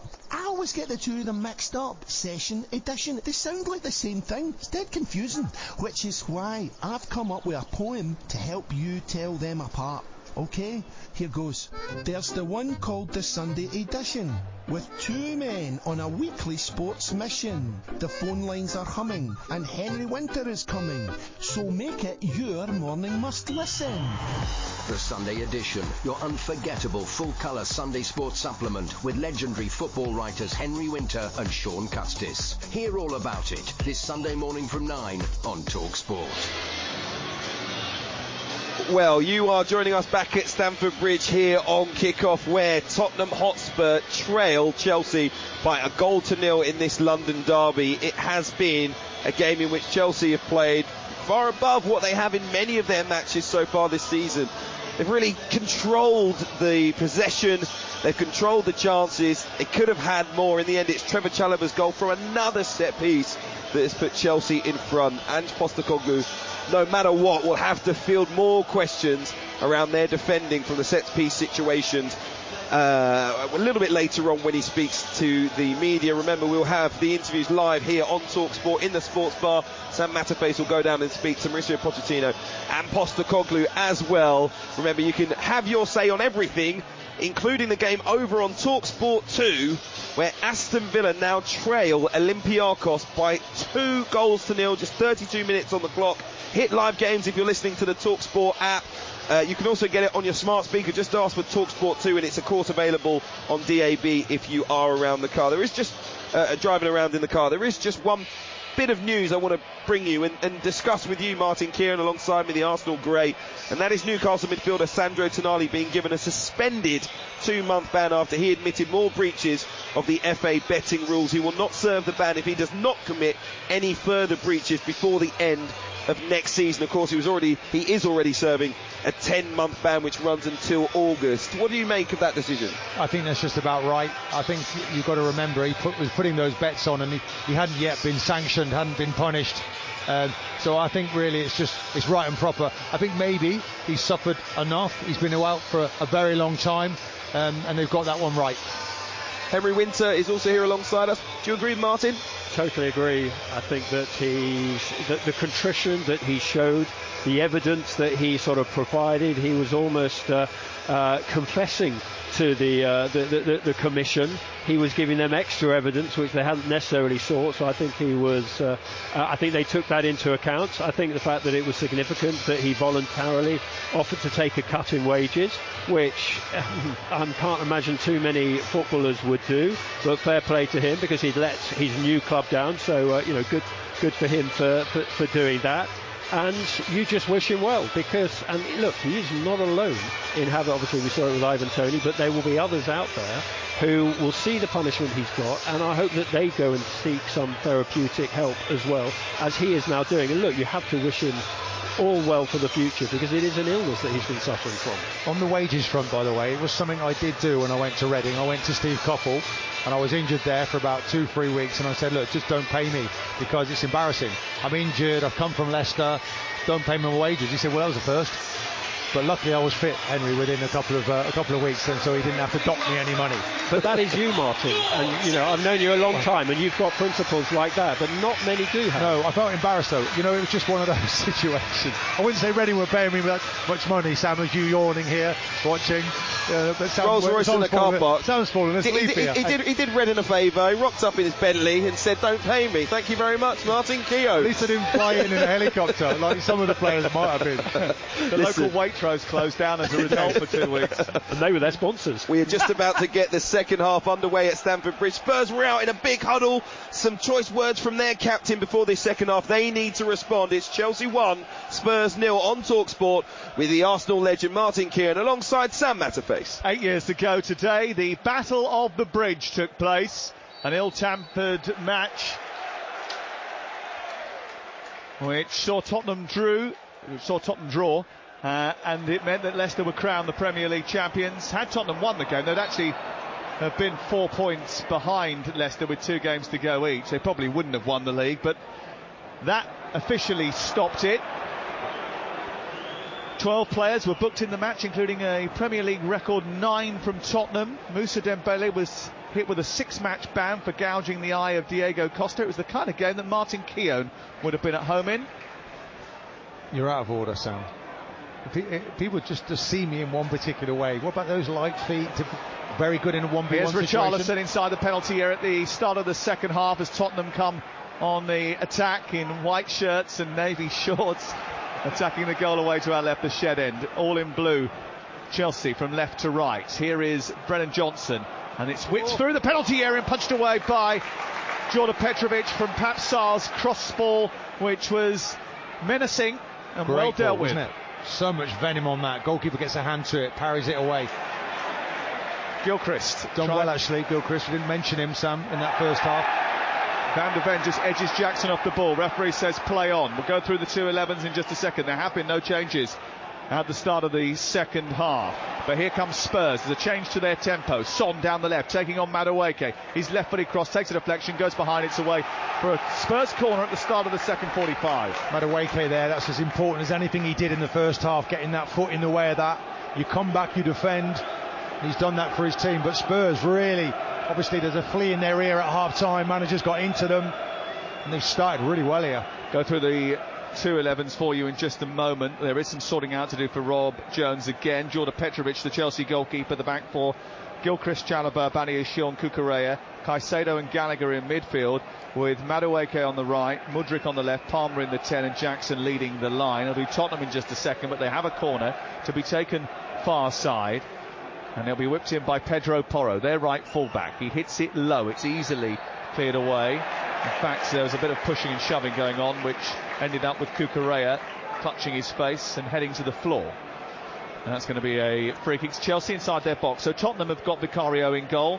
His distribution a little bit wayward in that first half. Porro right back, Romero, Van der Ven and Royale, Sarr and Basuma, Kulusevski in the 10, Johnson right, Son left and Richarlison through the centre. Tottenham are rivalling Liverpool for second half performance markers. 20 of their 25 goals that they've scored in the league this calendar year have come in the second half of the game. So Chelsea will be wary of that. Van der Ven in a foot race with Jackson, usually only one winner. And Van der Ven, who is as fast as a Lamborghini Sian, manages to stick it out towards the far side. We're back to cars again. Van der Ven 0 to 60 in 2.8 seconds, that's why. Van der Ven, though, is a player that what you do is you should change the pace. Can he deal with in a 1v1 situation? I think he's great in the channel when he gets there first, but I think Isak showed if you move the ball you can get past him. Chelsea clearing the ball from inside their own half out towards the right side. Header by Emerson Royale. It's a high towering header from him, under pressure from Madueke, who'd come back from an offside position. The free kick is Tottenham's and the ball is in their own half. Tottenham scoring more goals than usual. 67 goals they've scored this season. Only once before have they scored that many at this stage in the Premier League season. So they will be expected to test Jordan Petrovic a little bit more than they have done so far in the game. Romero gets it back to his goalkeeper Vicario. Gallagher putting the pressure on, constantly applying pressure. Oh, and they've given it away. Romero, and he's given it to Mudryk, and Mudryk's wasted the chance to feed Jackson. Rushed and hurried from Mudryk after a terrible ball by Romero. See, that's down to your quality, isn't it? Mudryk there needs to be better. I don't want to take the young man apart, but that's just the difference, isn't it? That little bit of quality. Madueke trying to side through the defence and play the ball into Mudryk again. This time Pedro Porro does just enough. Like a long distance runner, Conor Gallagher in that midfield. Covers more ground than most. He's got the ball again. Cucurella left side tries to push the ball infield again to no one in particular. Cucurella giving the ball straight back to Basuma. Ball goes wide towards the right where it's collected by Brennan Johnson. 1-0 to Chelsea the score as we approach the 5th minute of the second half. Clipped from right side out to the left by Basuma, taken down by Son cutting in, then going on the outside, trying to tease Gilchrist, who's stuck to his task very well tonight, and actually there was only the most minimal of contact, but Son has gone down and generated a free kick in the left wing position. Well, Gilchrist isn't arguing, so I assume it was a foul. Well, that's a very good area for you, I think, from Son, isn't it? You know, he knew there that he wasn't getting the better of him, so he had to draw the foul, did that, and now they've got a set piece. Well, they'll set up Chelsea as a corner. It's just on the edge of the box, almost next to the byline. Pedro Porro will strike this. I don't think he could go for goal from here. It's a bit too tight, the angle. But he could fizz this right under the goalkeeper, and that could cause a real problem for Jordan Petrovic, who was bought in from the MLS as an understudy to Robert Sanchez, but has been pretty much the number one for most of the season. They'll try and dip this one up over the wall and into that area of a real sea of players inside the 6-yard box. It's right-footed by Romero into that area, flicked away by Chalobah, out towards the edge of the box and then taken by Caicedo, who's trying to bound past his former Brighton teammate. The two in a big collision over on that far side. It goes out of play, and Cucurella wants to get on with it quickly, and he throws the ball into Jackson, and Jackson now is escaping over the halfway line, down the left. Madueke in the centre, Palmer to his right, Palmer inside the penalty area, bent the ball well over the top of the crossbar, and Van de Ven and Vicario are going mad at Christian Romero, who went off up on his jaunt going forward and didn't get back to help out when the move fell down. But you know, that was the one player you wanted on the ball there, didn't you? Palmer, Madueke there. You wondered, okay, is he going to make the right call? He just rolls it to Palmer, and he's leaning back, and the quality's not there in the finish. He's human, Palmer. Well, he missed the chance against Aston Villa, didn't he, late in the game against Unai Emery's team, when you usually would have thought that he would have put it away. Here's Kulusevski after a good run down the left-hand side, looking to feed Richarlison at the near post, tries to suck it home, doesn't. It's blocked by Badiashile, and it goes out for another corner to Tottenham, who have started the second half with more intent. 1-0 to Chelsea. It is literally end-to-end stuff. Here is Pedro Porro, flicking the ball into the centre, away by Cucurella, whose header flicks the ball out towards the far side. It runs out for a throw-in. Pampsar will take it down by the corner flag in front of the West Stand. And the Tottenham fans away to our left in the shed end, half of the shed end occupied by those visitors from North London. The Chelsea fans certainly trying to raise the noise levels inside Stamford Bridge. They know this is a key moment for them. They are chasing Europe. They want to get above Newcastle, West Ham and Manchester United and move into European positions, the European positions that will go down to 7th for a Conference League place. Van de Ven running down a bit of a cul-de-sac. Chelsea hounding the ball, turning the ball over, and Madueke and Gilchrist are penalised on this near side for a foul on Son. And if Chelsea had got away with that and won the ball, then they would have been away on the halfway line. Tottenham were exposed. Yeah, Gilchrist been asked some questions here by Son. He's finally decided to enter into this match. Now he's in behind Gilchrist now, receives the ball but from an offside position. Flag is up, going to be a free kick on the edge of the box for Chelsea. He fell asleep there. Well, Chelsea have had their issues over the course of the season at the front of the team, but also at the back. Their defensive numbers still very much a concern. 59 goals they've conceded at this stage of the season. It's the most they've conceded at this stage of a league campaign for 45 years. 1978-79 the last time they conceded this many goals. Palmer, lovely touch. Caicedo, and now Jackson through the middle. Vicario has read that and come out. His starting position was good. Nice flowing move, wasn't it? But this is where Chelsea now needs to game manage, keep the ball. You know, it kind of like it's end to end. They need to try and control things here, Chelsea, because Spurs are really up for it second half. Yeah, and Chelsea have made the most errors leading to shots in the Premier League this season. Second on that list? Spurs. Correct. Here is Cucurella over on the far side, trying to squeeze the ball away from Brennan Johnson. It bounces off Brennan Johnson, the Welshman, and out for another throw-in over on the far side to Chelsea. I think they just need to ride this storm, Chelsea, if they want to get all 3 points here. I just wanted to prove that I'd read those stats that you sent me. There you go. I like you to do your revision before our exams. Here is Caicedo. I haven't read all of it though, but anyway. Listen, don't undersell yourself. You passed your test, that's it. Just take it. Take the grades. Martin Keown will be back tomorrow between 10 and 1 with Simon and Jim. Looking forward to that. Always a spicy encounter when you walk into the studio. Oh, I don't know. It's all good fun, Sam. We listen, that is one thing we do. Don't do it if you don't enjoy it. You and I have done that show a couple of times, and we've had a brilliant time every time we've had the pleasure of doing it. Yeah. Here is Johnson over on the far side, pinching the ball away from Gallagher. Chelsea created this attack by giving the ball away from a goal kick. He goes out for a Spurs throw, and they're back on the offensive again. Still 2-0 to Olympiacos as they approach half-time. Oh, Palmer's picked the ball up and moved forward up towards the halfway line. He thought he'd escaped there, but there was a free kick given. He didn't give it initially, the referee, did he? He let play. Yeah, I think it's the right call, by the way. He should have given a free kick, but he seemed to let play go. Conor Gallagher made a foul there on Basuma. Aston Villa on the attack in that Olympiacos game.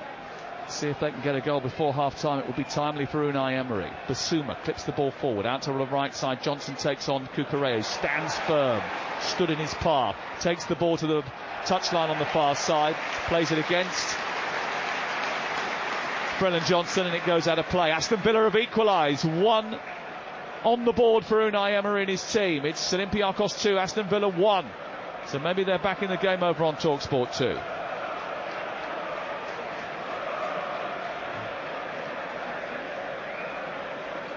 Just before the break as well. Your old team? Yes, you said equalised, so I'm thinking about those Villa fans that just fell over. So it's 2-1. Did I say equalised? Yeah, 2-1. Pulled a goal back. I apologise. Yes.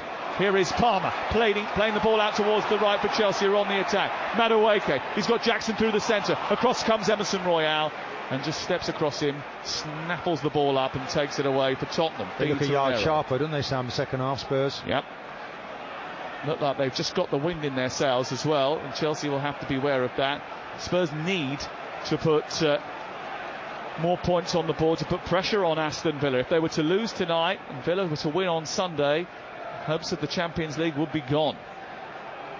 Pedro Porro floating the ball from right to left towards this near side. Gilchrist heads it away. It's down as far as Son. Son gets away from Madueke, spins towards the edge of the area. Tackle comes in from Caicedo. And it was a good clean tackle as well. But Kulusevski's won it back again. Gilchrist has got to get there ahead of Kulusevski. And he comes across, he thunders the ball out. Look and at the it's reaction. away for a throw-in. Well, they love him. They love him. One of their own, isn't he? When they read his name out on the Tannoy, I was at Wembley the other week when they won the noise battle, but not the football match. And he got the biggest cheer. Here's Johnson on the right-hand side. Ball into the box. Blocked by Cucurella. And out on the far side it goes. Gosh, that was important, wasn't it, from Cucurella there? Just about got a block in. Johnson again, probing. Direct.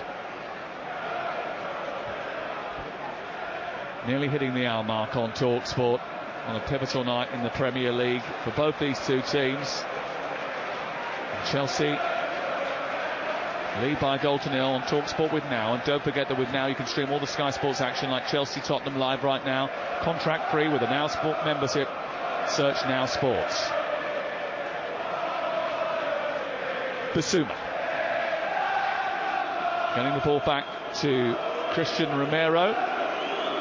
He's got a bit of space to run into. Clips the ball over the top, looking for Kulusevski. He brings the ball down but gives it straight to Cucurella. Cleared by Chalobah upfield. Van de Ven with a header in front of Jackson, who does occupy his thoughts, and that was a handball by Romero. Went unpunished by the referee, Rob Jones. He was under pressure from Mudryk and he sort of slipped and touched the ball away with his hand. He was lucky. Here's Madueke shrugging aside Kulusevski, feeding Cole Palmer. Chelsea on the attack down the right. He faces up Emerson Royale, cuts inside, then comes on in the inside. Right-footed ball into the box, blocked by Van de Ven. It comes back out towards the near touchline, and then it goes out for a throw-in. Emerson Royale nearly did buy a ticket there, didn't he, to get back in the ground? Such was the disguise on that from Palmer. Brilliant. He certainly fooled me, I tell you. Gilchrist back to Chalobah. Keep your eye on the ball if you're a good young defender. Don't be taken in by all those body movements. Palmer, again, more space to manoeuvre. Plays it out wide. Madueke takes on Emerson Royale at a tough evening. Cuts in past him, squeezes through a tight gap into the area, cuts it through the box. It's blocked by Papsar, who was marking Cole Palmer, who was the intended target, but it's another dynamic, direct run from Noni Madueke. Conor Gallagher's hardly done anything here. He's been penalised for just pressurising Basuma. Basuma then tried to turn his back to block Gallagher's advances. Look at him, he's Gallagher off again. Ran into him, and the free kick was given. I think that was generous. Yeah, you're right. But look, Conor Gallagher, look, he's setting the tone for the fans, isn't he? Look, he's running after everything.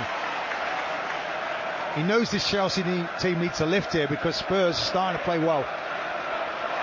Madueke gets the better of Emerson Royale once again, this time robbing him of the ball, bringing it through the centre circle, finding Gallagher onto Palmer. Royale has to get back into position. Taken infield by Palmer. Happy to slow it down now, Chelsea, with Palmer on the ball and in possession. 61 minutes on the clock. Chelsea lead by a goal to 0. Half-time in the Europa Conference League. 2-1 to Olympiacos on Talksport 2. Here's Brennan Johnson on the attack down the right side. Moves into an advanced area. Doesn't get a crossing, leaves it for Papsar. He then feeds Pedro Porro, and it's pushed away by Jorda Petrovic. Comes back to the edge of the area. Papsar into Son. Not a great ball, but he got hold of it, the South Korean. Back to Papsar, right side. Edge of the D is Bissouma. Tottenham pressure again here. 62 on the clock. Johnson, back to Papsar, needs to find an incisive delivery, gives it to Son, he can do that, flicks it round the corner, but it was a bit nonchalant and it was cut out by Badiashile and cleared away. Chelsea getting a bit deep here. Sarr flicks it from one side to the other, Gilchrist brings it down and then shovels it forward, headed away by Van de Ven. Royale out jumps Palmer, ball bounces through the centre circle, collected by Papsar. Again Tottenham come forward. Johnson slows up, twirls infield, gives it into Pedro Porro. Porro slides it to Papsar, bit of space, tries to do something acrobatic on the edge of the box when there was no need to be so inventive. There was time and space to stop the ball and get his shot away. He panicked. And then it comes back to Emerson Royale, who shoots from distance, and it's well over the top of the crossbar. Do you know that concentrated effort there from Spurs, really good attacking. Chalobah gives the ball away cheaply, plays it into midfield, Cucurella loses it, and then they spend the next 2 or 3 minutes hanging on. They've got to use the ball better, Chelsea. And I know it's a young side, and it's about game management and learning all those things, but I'm not sure really where the leaders are on that pitch. I've seen Conor Gallagher with his performance, running after the ball. He's like the work ethic, he's dictating, but you do need a couple of others in that team, some leaders. Højbjerg, Bentancur and Maddison are on. Bissouma is off. Who else comes off?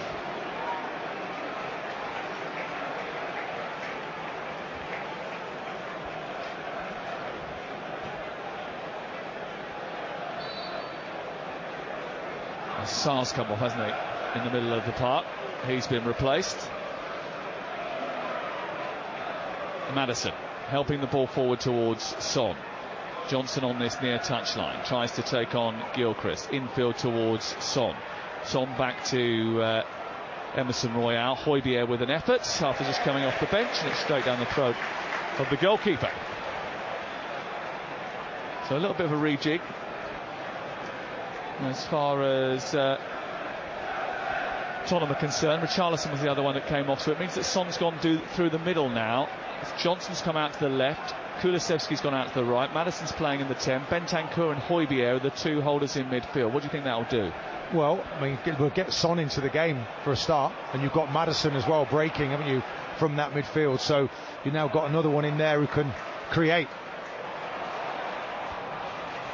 Højbjerg, who was criticised on Sunday after his own goal, and a rather defensive choice, I think, from Ange Postecoglou was the feeling of the Tottenham supporters, but he's in the team now as they search for an equaliser. Well, Maddison's gone down after a challenge from Badiashile. The Chelsea fans aren't happy about it. Maddison was desperate for the free kick and got it. I think Maddison's just fallen over, actually, and then the defenders fell on top of him.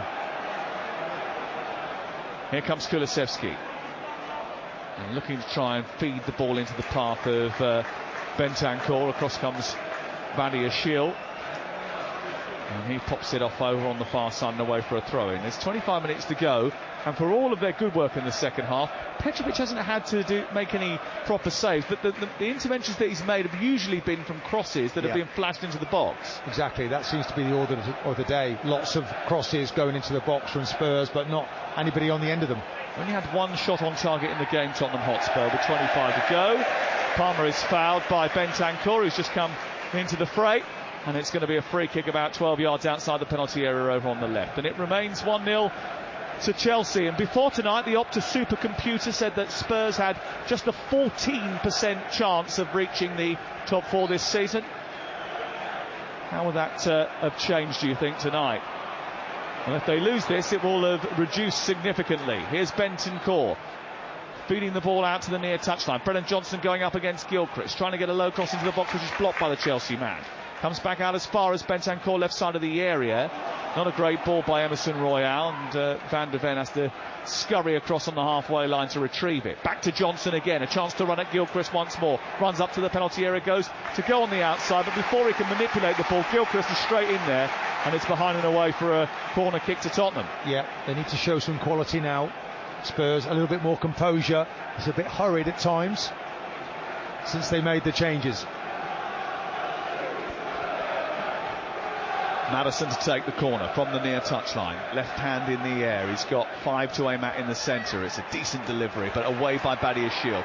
Out as far as Van der Ven, and he's had the ball pinched, and Jackson has robbed it. And he's got green grass to run into. Then Van der Ven has come back and brought him down. That's going to be a yellow card.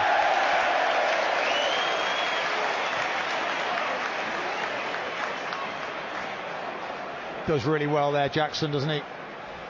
Takes it out of his goal mouth, travels with the ball. Van der Ven, you're thinking it's going to be a great race here, and he just fouls him.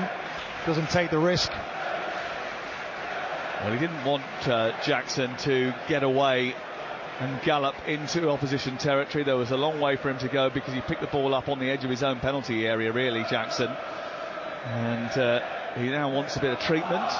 If he does collect treatment from the physios, then he will have to come off the field of play for 30 seconds. He's been discouraged in doing so by Conor Gallagher and the referee, and the free kick is Chelsea's, a couple of steps inside the Tottenham half of the ground. He is blessed though, isn't he? He's blessed with pace, Jackson. Yeah. You know, that's a commodity, a big commodity in the game right now. It's just how you use it, of course.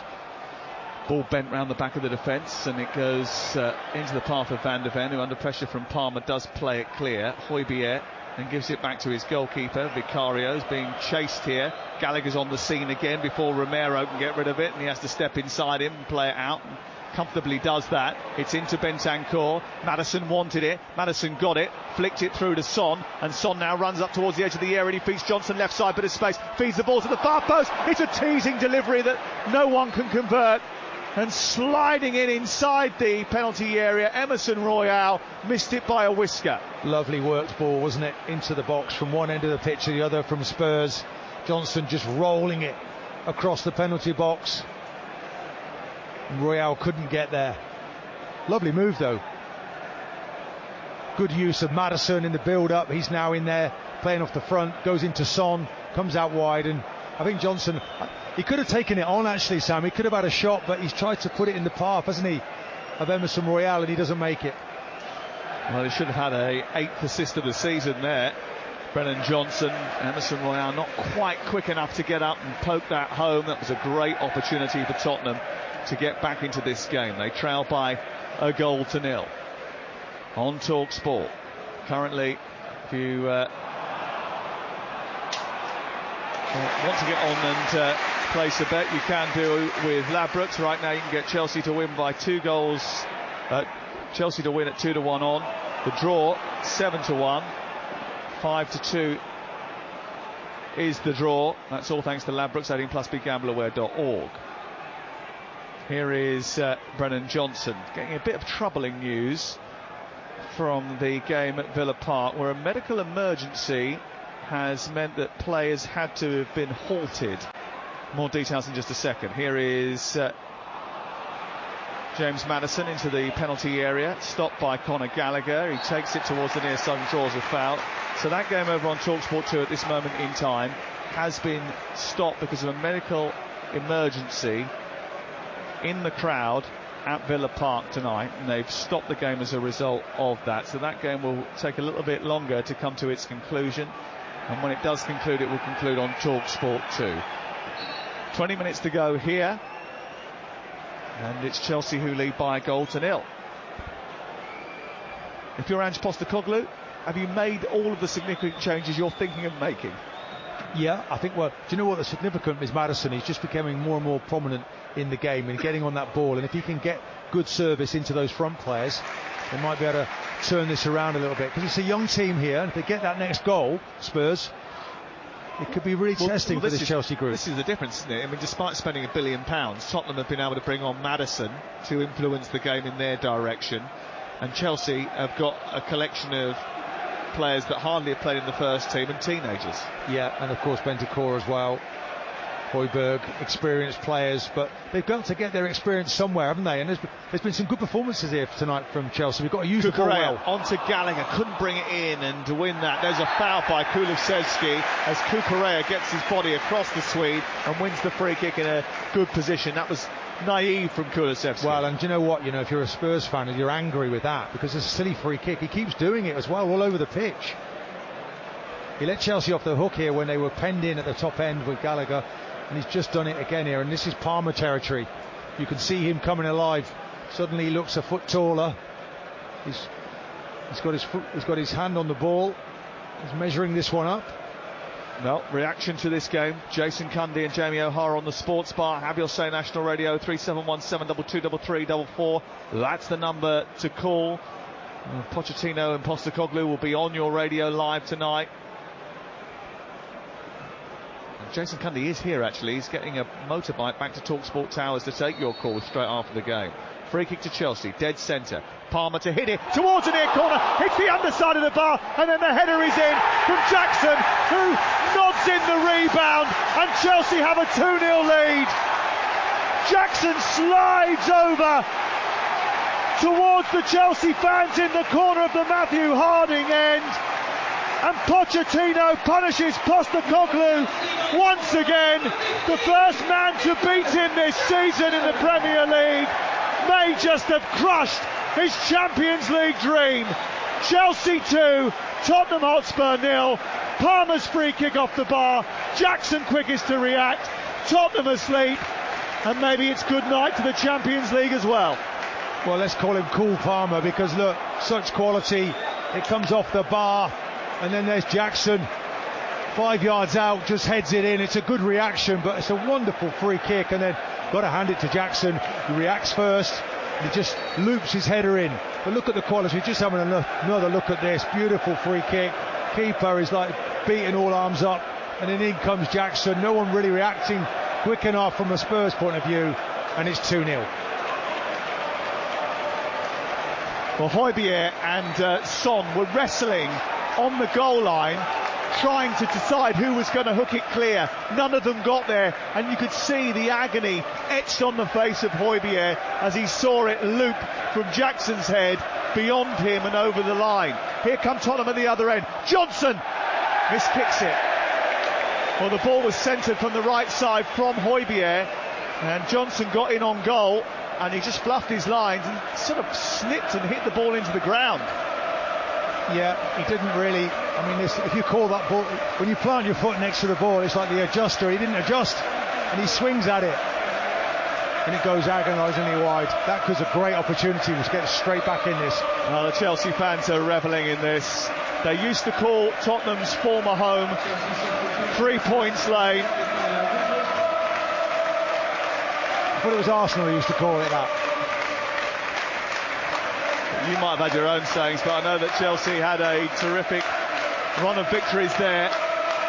And here, only once in 38 Premier League meetings have Spurs come and taken 3 points from Stamford Bridge. And once again, Chelsea, even when Tottenham are above them, looking down on them in the Premier League table, still managed to summon a performance against their rivals from North London. Mudryk is off, and Cesare Casadei is on. He is the only member of the bench who isn't Marcus Bettinelli, that is over the age of 21. He's the only one who'd be out to have a little drink on the American tour, which they've been advertising here over the course of the afternoon and evening. And Tottenham getting a little bit frustrated now. Bentancur is bellowing at the referee. And Chelsea are 15 minutes away from another victory. Tottenham have got to conjure something in that final quarter of an hour. How many times have we seen games turn, though, late in matches this season? So many. Tottenham can't give up the ghost just yet. Here is Johnson, dispossessed by Madueke. And do you know what? Last night I was watching the Dortmund game. Karim Adeyemi, the German winger, did such a great job getting back and helping out his fullback Ian Maatsen, who was on loan from Chelsea actually, that it drew the attention of everybody who was watching, just talking about wingers tracking back, doing the work. Madueke there. And Madueke's done it. Yeah, and here they are on the charge again. You see, they win the ball back well, Chelsea. Ooh, was merely a free kick there to the box. Spurs come back again. Yeah, Jackson went scything through, and then he got pulled down by Romero. Referee said play on. At the other end, Kulusevski now attacking, taking on Cucurella, and Cucurella has made a very good intervention. It's gone behind and away for a corner, but actually his defensive work has been better tonight so far. Much sharper. You know, okay, you're going to go into midfield, you've got to bounce back quickly. it seems that tonight Chelsea doing all those basic jobs correctly now. 2-0 looking good, but they're very strong on set pieces for Spurs. There's an opportunity here. 13.5 minutes to go. Chelsea lead by 2-0. Nicholas Jackson and Chalobah with them. Ball in towards the near post. Van der Ven sort of almost heads it out of the penalty area. It comes back to Kulusevski on the right angle of the box. He switches away from Caicedo, goes back out to the far side. The cross into the box from Maddison takes a deflection, bounces inside the area. No one's taken charge. Cassidy goes to do that. A bit of an elevated foot, but he gets away with it. Madueke then couldn't control it as he tried to nudge it into the path of Jackson, and there is a problem inside the penalty area for Christian Romero. And we're seeing a replay of the Jackson goal. Did well to get the height on it. I just, every time I look at it though, I think surely one of those Spurs players could have got it off the line. Yeah, but you know, your eyes, you're drawn to the ball, aren't you? And that's what they were. They've got to go to the man. Go to Jackson, and none of that happens. And they're scrambling back to the goal line, and that's not what you do in that situation. So whose is the failing there? Well, the failing is that you've got to pick up Jackson. So if Jackson can get there, why can't you as the defender? It's about reading it. He's the only person expecting that ball to come back off the bar. 15 goal attempts for Chelsea. 4 shots on target, 2 goals. The Spurs have been much better in the second half than they were in the first, but it's Chelsea have got the goal in this second period. They made another change here. Johnson has come off and Brian Hill has come on this left-hand side. I'm a little bit surprised by that because I think Johnson actually has been quite bright tonight. I agree. Here is Hill down this left side. The ball in towards the near post by Emerson Royale is clutched by Petrovic and it will be cleared away.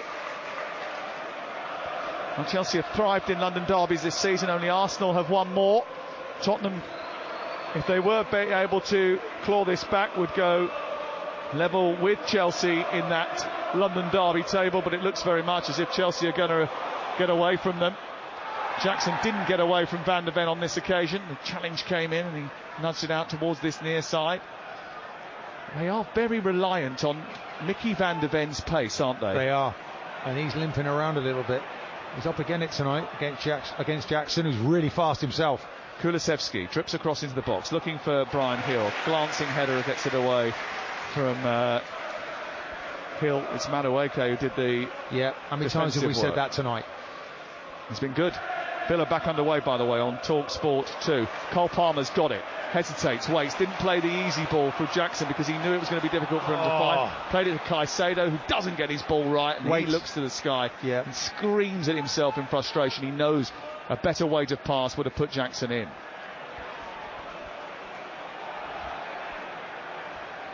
Tussle going on between Maddison and Caicedo in the middle of the park. Chelsea who have to defend now as Tottenham come forward. Højbjerg out to Maddison, back to the left and Brian Hill. Score is Chelsea 2, Tottenham 0 on Talksport with Enterprise Rent-A-Car. Whatever the mission, home or away, Enterprise helps 120,000 people every day. Hill trying to get down the outside of the box. He swirls and turns it back. His shaggy hair flowing in the light breeze. He's never scored a goal for Tottenham Hotspur, but he is on to try and drag them back to parity here. They need 2 goals in the final 10 minutes. Yeah, Chelsea, every single player back behind the ball, which is becoming in vogue, isn't it? See, Arsenal do this an awful lot, and no way through for Spurs. Need to move the ball quicker, Sam. Maddison trying to spin the ball into the box. He does that, but there's no one there to attack it, and it goes behind and away for a goal kick to Chelsea, away to our left-hand side. The Sports Bar on air from 10 o'clock tonight. Tomorrow, Alan Brazil and Ray Parlour back together on Talksport Breakfast from 6 a.m. And if you fancy something different, you could manage to switch your radio to Virgin Radio on DAB, or you can download our app and flick between them all. Chris Evans is on the breakfast show from 6:30. We've got a big day of football on Saturday. The final day of the Championship takes place on Saturday. All the goals they go in from all the important games.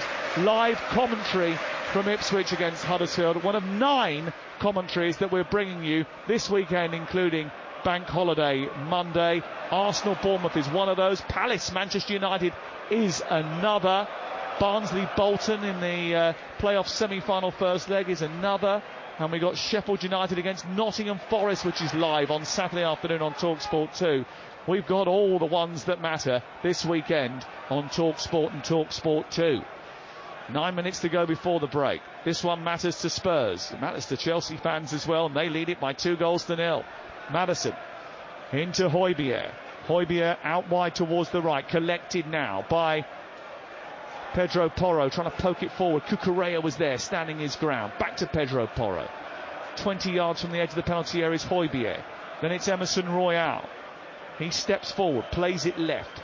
Taken on by Brian Hill, looking to take on Madueke, who just says, nah, he's not going past me. He just swatted him, didn't he? And look, Madueke there is getting a really big round of applause here as he comes forward on this near side. They're letting him know, aren't they? We really appreciate what you're doing. Well, as an England under-21 international, Noni Madueke, he thrived after leaving the Tottenham Academy in Dutch football, was purchased by Chelsea last summer. Well, actually, this is the January before that, wasn't it? And he played at the end of last season a couple of times and got into the team at the beginning of this campaign.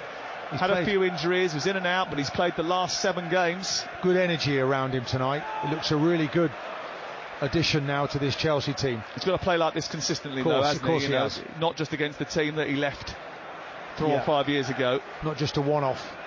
And I think what's stood out is his defensive side of his game, and we know he can play when he runs with the ball. His decision making's been good tonight as well. All round very good performance from Noni Madueke. And Chelsea, I think, will be satisfied with their performance up until this point, but there's 83 minutes on the clock, not 90, and there's still a way to go. Petrovic fires it forward, straight out of play, and he goes for a throw-in. That looked nervous. Now, it's interesting, isn't it, with Jordan Petrovic, because he certainly wasn't brought in to be someone who's played this many games over the course of the season, but he's had to because of circumstance. Here's Palmer darting down the right hand side, waiting for Bentancur to join him. Then he feeds Jackson. Jackson plays it against the Uruguayan, and it bounces out for a throw into Chelsea, level with the edge of the penalty area. Gilchrist has got a bit of cramp down in front of us. Looking a bit tired, actually, aren't they? Some of these youngsters. Palmer a little bit there. Gilchrist has gone down with cramp. Chelsea going to make another change, I think. And Josh Ashiapom is about to come on. And he's a full-back. I wonder whether he will go to left back and Cucurella will come to right back when he comes on. He's well thought of. He's huge for a full-back. Here's Josh Ashiapom. Hasn't made his senior debut yet. He is not 18 until May the 5th. So there's a little early 18th birthday present. Wow. I went on loan actually at that age. Did you? Didn't get near the Arsenal first team till I was 19. Where'd you go on loan? Brighton. Did you? Oh yes, you enjoyed your time there, didn't you? Cheeky little 23 matches. Robinson's young player of the month. Barley Water player of the month. What'd you get for that? I didn't actually get the prize. I don't know where it went, but off comes Gilchrist. Standing ovation from the Chelsea supporters. Local boy, as you heard earlier, once went to the QPR Academy, only briefly, and his granddad didn't speak to him as a result. It's a Chelsea family, he's a Chelsea boy, and the Chelsea fans appreciate his efforts. He's replaced by Josh Ashiapong. And they all want to speak to him now, don't they? He's one of their favourites. It's really important to have these youngsters coming through here. See the affinity the fans have with their homegrown players is standing out here tonight. Lo Celso on for Emerson Royal for the final few moments of the game as well.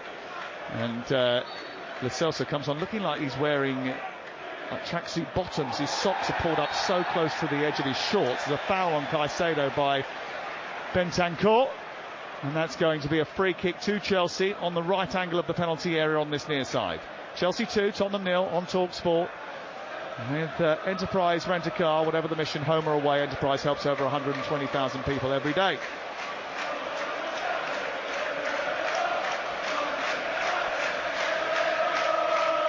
Chelsea fans are revelling in it now, giving the Tottenham fans a bit of jip.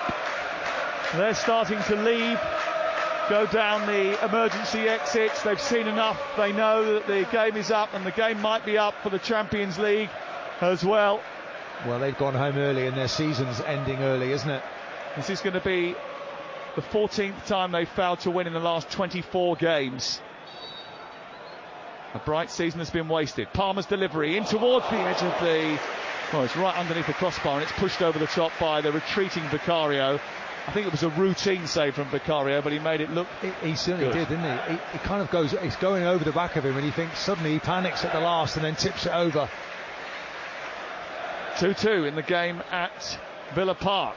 So they're back on terms, Aston Villa. Live on Talksport 2. They're into the 8th minute of the second half there. It is an equaliser. It is an equaliser. Wow. I made one mistake and you picked up on it. No. It's not a mistake. It's 2-2 and Villa are back in it. Yeah. Fantastic. I'm great pleased news. You're here to correct me anyway. It's always good to have I'm just thinking about the poor Villa fans. Have a good skipper. Well, if they're Villa fans, I'm sure they're listening to Talksport too. Here is Palmer down the left-hand side, conspiring with Gallagher, trying to twirl away under pressure from Lo Celso. From the corner, they get it back to Caicedo. He's gone back down the left, and Palmer's trying to keep it in. He might just, didn't quite. He goes out for a goal kick away to our right-hand side. 2.5 minutes of normal time to play. And Chelsea will be pretty satisfied, about to go 8th in the league. Stop rubbing my back now. That's not going to get you out of it. 7th is the limit for a European place. They've only lost once now in 18 home games since the start of November. That's pretty impressive, isn't it? Yeah, as I say, they've been quite consistent at home. It's just away from home at times. It hasn't been, obviously, the goals that they've been shipping. Quite got as many goals as well. They've got more goals this season, haven't they, than they had certainly last year. Well, they keep scoring goals, that's for sure. This is, I think, the 8th home game in a row that they've scored 2 or more goals. Here is Palmer down the right-hand side. Good feet to get away from Bentancur. Tried to play it against the Uruguayan and win a throw-in. Didn't quite happen for him. And Tottenham have got it back again. Chelsea lead by 2-0. Here is Lo Celso onto Maddison. Infield to Brian Hill. Then back out left where Bentancur is waiting for it. Spurs just haven't had the answers to Chelsea's greater commitment and desire to see this over the line. Spurs have wilted in the heat of Stamford Bridge, not for the first time. And with their Champions League participation on the line, they haven't delivered. Again, Caicedo and Maddison flare up down in front of us as Bentancur, a speculative effort with zero venom, trickles into the hands of a grateful Petrovic. I think Caicedo is now starting to look the part in there. He's putting tackles in. I think Maddison wasn't happy. A little bit of a reducer on him. He hasn't had the impact he would have wanted coming on. What will Ange Postecoglou say today? Because technically they've scored Chelsea 2 goals from set pieces. Exactly. And it's going to be just 1 victory in 8 Premier League away games if it stays like this for Spurs. And that fading after such a bright start where they were unbeaten in the first 9 games of the campaign has been quite severe. They've dropped off in terms of the goals they've conceded. They're averaging 2 a game that they're shipping since November. They did though, didn't they? Lost both central defenders, 1 to injury and 1 to suspension. Not for that long though. But I think here is Bentancur inside the penalty area. Gallagher gets across and snaffles it up and puts it out for a corner. You see how he's policing it again, Gallagher? He's taking responsibility, comes back, and he's the player that sorts that out. Really good ball into the box, and he's there to deny another opportunity for Spurs. 7 seconds of normal time still to play. Fourth official's got the board up now. It's into Lo Celso. Left side, low cross into the box, looking for Son. Was there a handball there? Back from Son to Lo Celso, dancing his way, hits it against Ashiapong. Comes back out to the edge of the area. Maddison deflected over the bar. 6 minutes of added time at the end of the game. Well, credit Spurs. They've shown a bit of pride here. If they can get one back now, they might think they can get 2. How many times have games changed this season late on in Premier League matches, just when you think the story is written? Ball into the box, headed by Romero. Højbjerg trying to redeem himself from the weekend, hits it against Ashiapong. Good block by him. Out for a throwing down by the corner flag on the near side. Chelsea leading 2-0 in stoppage time at Stamford Bridge. About to go above West Ham United in the table. Olympiacos get a 3rd goal at Villa Park. It's absolute action stations at Villa Park tonight. 3-2 the score now. Cucurella pinches the ball ahead of Pedro Porro, runs it out on the far side, needs a bit of help but decides to stop, give it back to Casadei, and Chelsea bring it clear. Caicedo, lovely turn into Jackson. Madueke wants it played through the middle. He didn't do it, and there was loads of space. In fact, there were 3 Chelsea shirts and only 1 defender. Here is Bentancur at the other end. Out towards the right. Son, the game stretch. Bentancur in towards the near post, didn't catch it right. It's well wide. What a chance at the other end, because if Jackson plays the ball through to Madueke, he's onside, he gets a free run on goal. Yeah, and again, you know, is he kind of like the pats on the back for the goal he scores? He's moved the ball quicker. It's another one. Bentancur, though, by the way, it's a bit of a sloppy finish, isn't it? It's scruffy. Yeah, he could have. Look, he's got a great opportunity there. I mean, Spurs still creating opportunities, but really don't seem to have the killer instinct in front of goal. I'm seeing lots of balls flash across that goal tonight. And is it a good ball when you don't pick someone out? I would argue that they're not good balls coming in there. Well, someone has to get on the end of it, Sam. There's no doubt that Tottenham have been better in the second half than they were in the first, Martin, but they haven't troubled, panicked or harassed that Chelsea defence. Bearing in mind that you're now looking at this Chelsea defence, it's got a kid who's never played before at right back, Chalobah, who's only really come into the team in the second half of the season, Badiashile and Cucurella as your back four. You would expect a Tottenham attack that has scored so many goals this season to do a little bit more. Yeah, no Harry Kane, we know, we haven't mentioned Maddison him. From distance, shooting way over the top of the bar. Not good enough. You know, again, he's losing that little bit of quality, Maddison. No patience, needed to get another pass in, get closer to the goal. They look a bit toothless up there, don't they? Is Pochettino going to get a little bit more credit, because he has come under fire, friendly fire sometimes from those, although he says online they might give him some stick, but when they meet him walking his dog, they're all very polite to him, the Chelsea fans. I wonder whether that moment with where they're all fighting over the ball, all of them like children, aren't they? And whether that's a moment that actually changed things. Against Everton, because since then, okay, I know that they got, you know, Arsenal took them apart, but there was a few people missing. You know, no Palmer, of course, 50% of their goals have been created through him. But tonight, when they put their best team out, they've looked very respectable here. Jackson's coming off, by the way. He is. And he is being replaced by Jimmy Turianen. He's making his second appearance, his first in the Premier League. He came off the bench against Leeds in the FA Cup. And Jackson gets his applause after scoring the second goal. I wonder whether or not those players that supporters who are now giving Turianen the welcome he deserves for his first Premier League appearance, when they go up to Pochettino in the street, are a little bit cowed by the fact that he's got a Rhodesian Ridgeback dog, which is quite a scary, big, massive thing. So that's maybe why they're nice to him, to his face, you reckon? I wouldn't argue with one of them, that's for sure. He said that was a possibility yesterday in the press conference. Actually, Pong gets the better of Hill and then sends the ball long. Vicario comes out of his goal. He's got to be clean with his delivery here. He is. He gets it over Turianen and sends it out towards the near side. And Spurs go on the attack again. 95th minute of the game. Caicedo doing brilliantly to get in front of his marker and push it behind. But that's a serious point. Pochettino probably does need a little bit of credit with the 14 players from the first team unavailable tonight. Has that somehow made it easier for him to work with a smaller group of players to sort of pinpoint those that can do it for him and those who can't? Hill into the box, away by Madueke, who got a flicked header in, almost slid it into the path of Son. It's cleared eventually by Cucurella upfield, taken down by Vicario. It looks as if he patted that with one of his arms. He's in the centre circle, by the way. And Tottenham come again. We're in the last minute of stoppage time. Cucurella engaging with Kulusevski, who hasn't had enough of an impact on the game.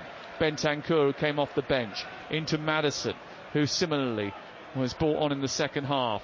On to Son, back to Maddison, edge of the area, looking for a way back in the game with seconds remaining now. A back heel to Hill, who flashes it through the 6-yard box, right over the top of the crossbar. There's only about 100 Tottenham fans that are left in the ground, maybe 150. Just as well, because that's really poor from Hill, isn't it? You know, that's not a shot from there.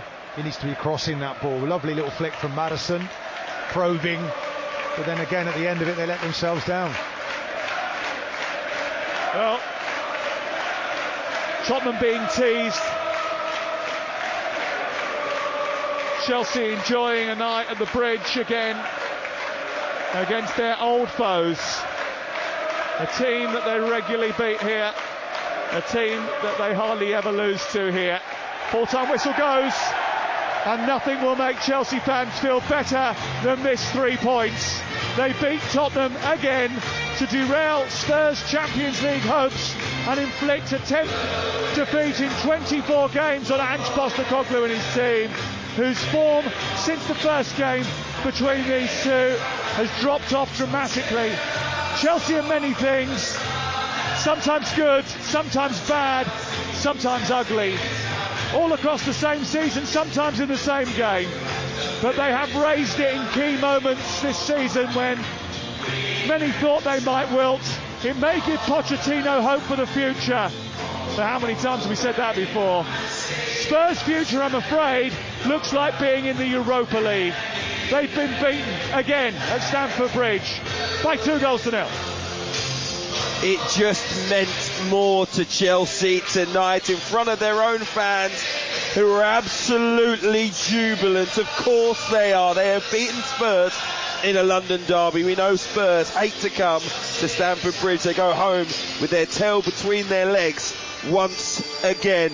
Chelsea were just more aggressive, more dynamic, more hungry in the game, and they have earned themselves a deserved victory that breathes life into their hopes of what had seemed like the most unlikeliest of top 6 finishes, and totally destroys Spurs' hopes of reaching the Champions League. That is all but confirmed. Martin Keown and Henry Winter alongside me, Hugh Whistle-Cross, inside Stamford Bridge, where the party has certainly started.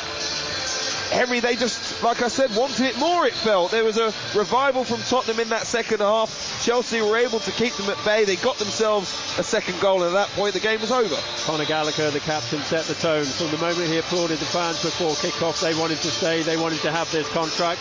I mean, his heat map will include the toes of Romero, the toes of the Spurs goalkeeper, the toes of Mickey van der Ven. I thought he was outstanding. You know, he was tracking back in and out of possession. He created, I don't know who got man of the match, but for me, he was absolutely outstanding. And there were a fair few characters from Chelsea who could have been. Madueke, I thought, was terrific on the right. Mudryk, before he sort of tired a bit, clearly still needs work on his finishing.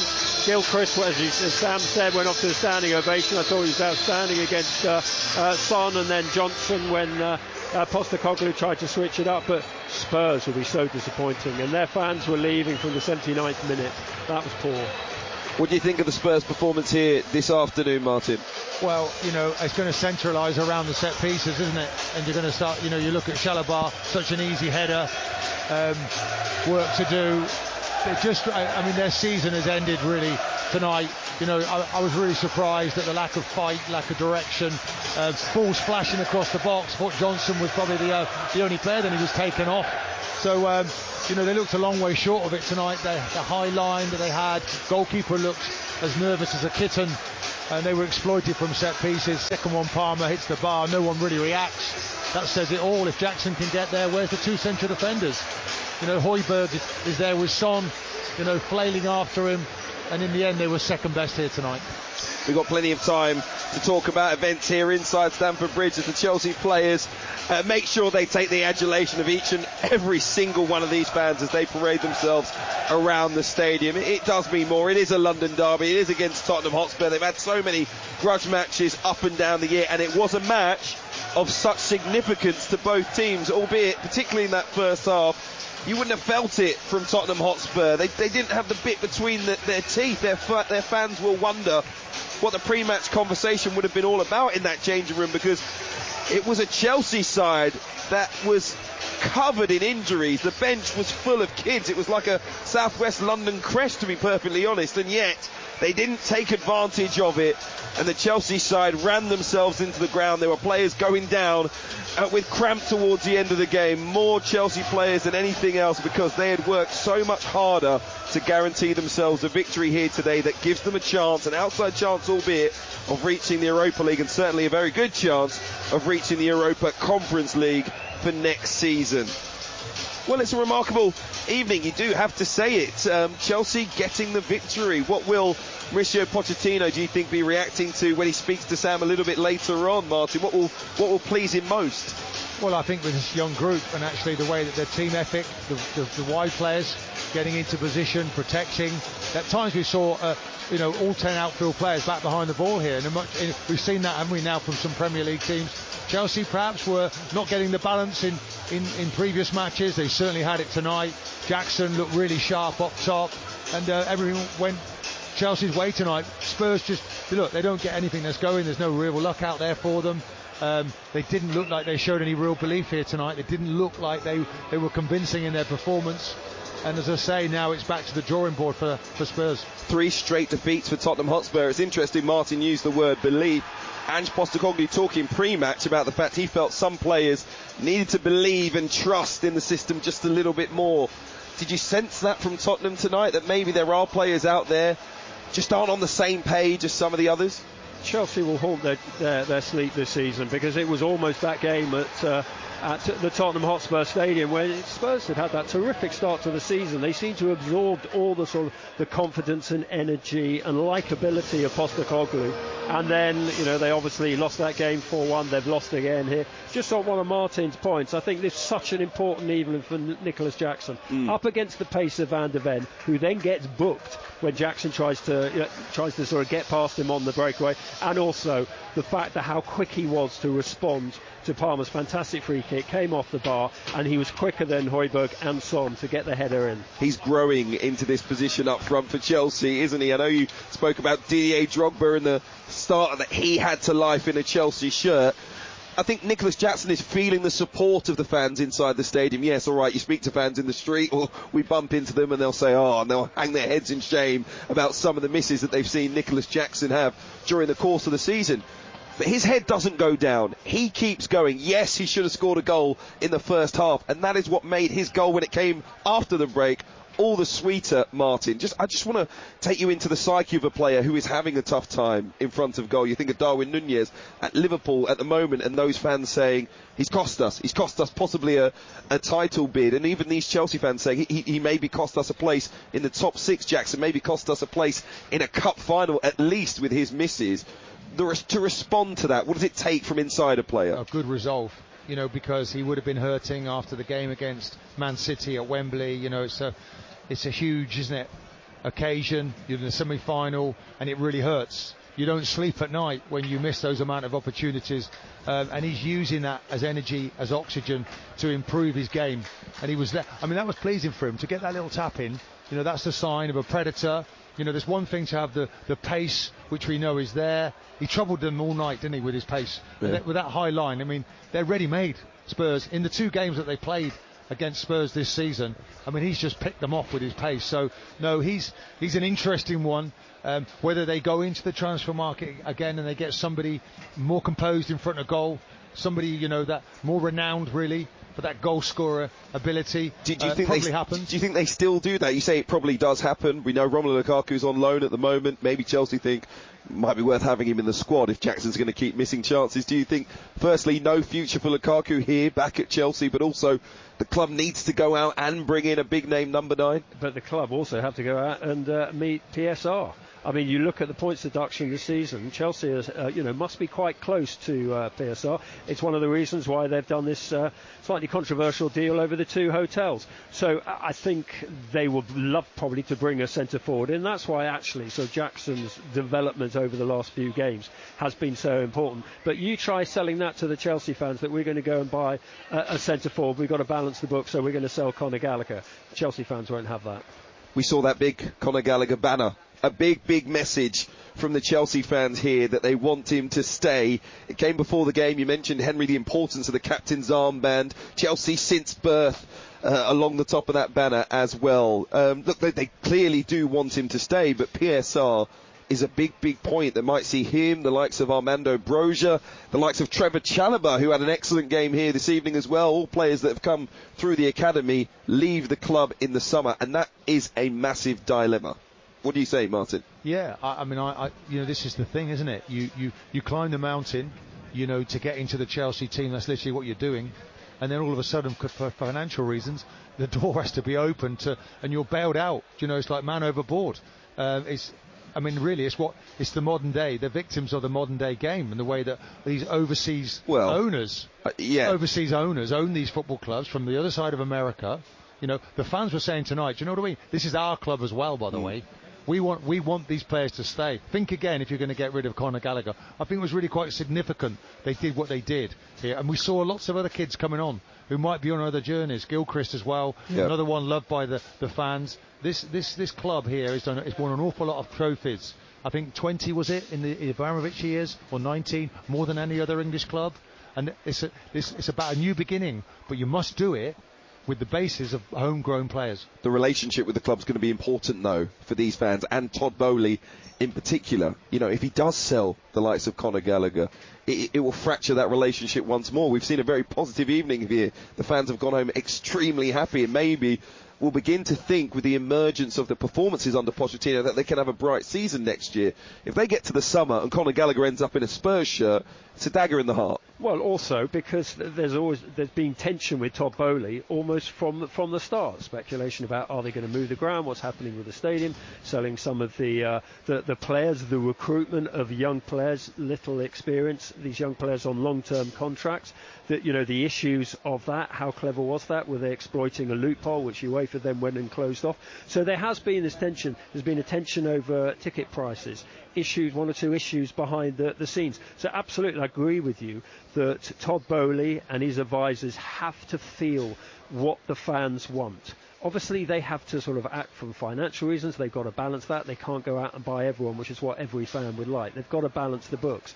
But they've also got to respect the fans. They've got to respect that banner, that tifo that was put up of Conor Gallagher. Also, if you look at Chelsea's performance tonight, look, they might have won without Conor Gallagher. But in terms of the tone that he set, the pressing that he put in, the delivery for Trevor Chalobah, I just thought he was outstanding from start to finish. There was one point when he was closing Romero down, and then about it seemed like 30 seconds later, he was back in his own 6-yard box, clearing a ball for a corner as well. So, formidable performance. You're not simply getting rid of a kid from the academy. You're getting rid of a very important first-team player. And it's the heartbeat, isn't it? It's the heartbeat, and it's less obvious than a Palmer. Because he's the icing on the cake. I know he's in there, and 50% of the goals are coming from him. But let's not forget Conor Gallagher, because you sort of phased out of it because such is the quality of Palmer, and we forget. And I think we should bring it to the attention of people how important he is. And I think that's what the fans really were doing tonight. It's like you got Mudryk on one side, and you're like, well, okay, to me, he didn't really pass the test tonight, if I'm being 100%. But the other fellow on the other side, Matterface, he was absolutely different class, because the defensive side of the game, I know the front pit's there, the decision making was there, he played the easy pass when he needed to, and at times he tore his defender to ribbons, and it's like you can see progression, you can see the pennies dropping, but it has to keep working for them to be successful. He was also very assiduous in getting back to help out Alfred Gilchrist, because he knew he had a kid behind him who needed a little bit of protection, a bit of help against Son. A kid compared to Noni Madueke, who's about 22 years old. So there you go. Showing a little bit more maturity in his game. But you know what? That was throughout the Chelsea squad tonight. Very young players on the pitch, even younger players on the bench. That is the story of this football club right now. I do want to discuss their chances of reaching maybe the Europa League, maybe the Europa Conference League, because Chelsea sit 8th now. All three teams really vying for it have played 34 games. Chelsea 2 points behind Newcastle, 3 points behind Manchester United, who are in 6th. So the Europa League, for me, very much still a possibility. The games remaining, we'll see Manchester United away at Crystal Palace, live on Talksport on Monday night.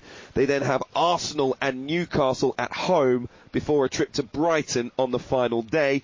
Newcastle will face Burnley away, Brighton at home. They then have Manchester United and Brentford away from home. And Chelsea this weekend will face West Ham United in another London derby. They've then got Forest and Brighton away before Bournemouth at home. These three teams fighting out. If Chelsea make it into the top 6, by the way, for me that would be absolutely remarkable given where they've been at points this season, but they are coming just into a little bit of form.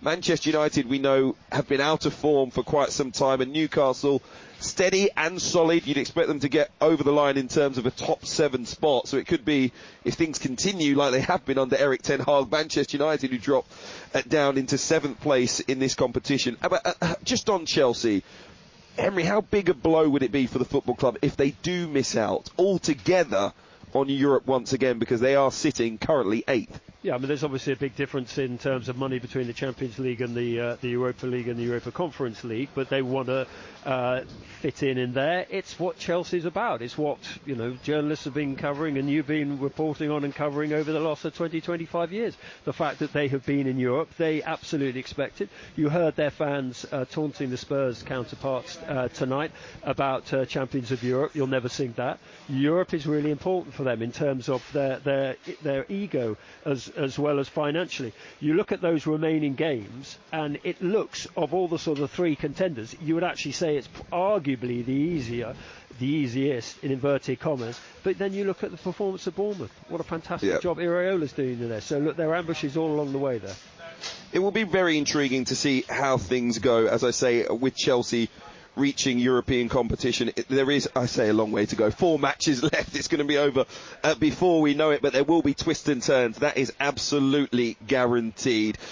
Let's talk about Tottenham, shall we then, next, because a race for the top 4 now seems like it's out of the question. If Aston Villa win at the weekend, they will be guaranteed a place in the top 4, but just for the record, Spurs go to Liverpool away this weekend. They've got 2 home games against Burnley and Manchester City before a trip to Sheffield United on the final day. Villa have 3 games left: Brighton away, Liverpool at home, and Crystal Palace away. And we have seen it reported this week that Spurs currently drawing up alternate plans. This is what I wanted to discuss, how it works inside a football club. Martin, you'll know better than some. There's a list of players they want to sign if they're in the Champions League, and then there's a list if they're not in the Champions League. I get the difference in finances.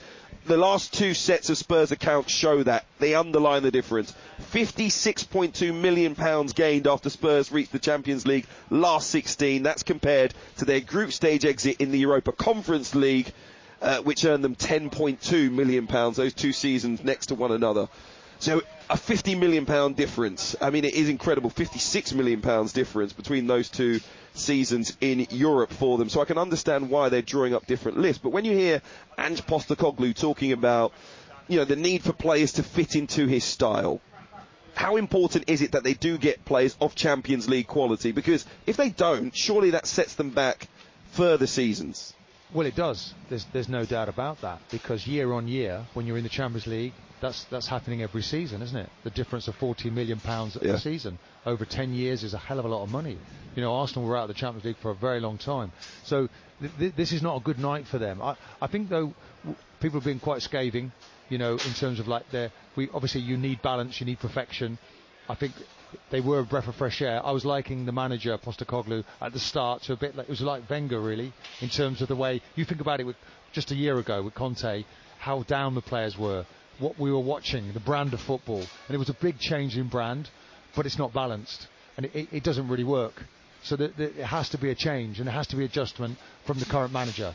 Because it would be foolhardy now to continue playing in that same way. We're going to be saying about set pieces. Does he need a set piece coach? He might not need a set piece coach, but he needs to spend more time on the training ground. It's not really high up on his list. It should be, because there's a weakness in the team. So, you know, it looks as if they're still playing for pride. You know, ironically now, Arsenal, I don't think they can rely, not that they could anyway, on a Spurs team that, you know, plays against Man City and has got anything to go for. It could be a night where they put the kids out. I don't know. I think Postecoglou is a manager that will want to win and win for himself. Maybe Spurs over the years have wanted to stop Arsenal, and that's what that will be about now. So maybe the spectacle for the neutral, does it ebb away a little bit? Is it going to be quite what we want to see? But I think they'll keep going as they did tonight, but it was really disappointing, Henry. I think he's quite principled, but I agree with you completely. They need a set-piece coach. That is a glaring anomaly, the fact that they've conceded 16 goals now from set pieces. I mean, a bit of balance. They've probably got the best football stadium in the world, I would say, in terms of also its money, its spinning potential. That will bring it greater revenue for them, which will help with PSR. They've probably got the best, or certainly in the top 3 training grounds in the country. So much is right about Tottenham. But again, it's slightly changing the mentality, as you say, bringing sort of better players in. But one of the other problems they've got, look at the Premier League table. This has been the most competitive league at the top that I can remember in the last sort of 10, 15 years, in terms of the quality of Arsenal, the quality of Liverpool. I know they've faded a little bit. Obviously, the quality of Manchester City, the ability and the quality that they've got on the bench. Aston Villa reviving under Unai Emery. And the performances all over. So it's not like 2015-16 when Spurs really should have gone and pushed ahead of Leicester City this season. There's so much quality at the top now, and they're having to fight against that. That's the interesting thing for me with this summer for Tottenham Hotspur. I spoke to James Maddison on Talksport at the start of the season, and I said, everyone expected you to move to a Champions League club, so why Spurs? And he said, well, they've been in the Champions League 14 years straight. Okay, they're not in it this season, but I've come here in a full belief that I'll be playing Champions League football soon.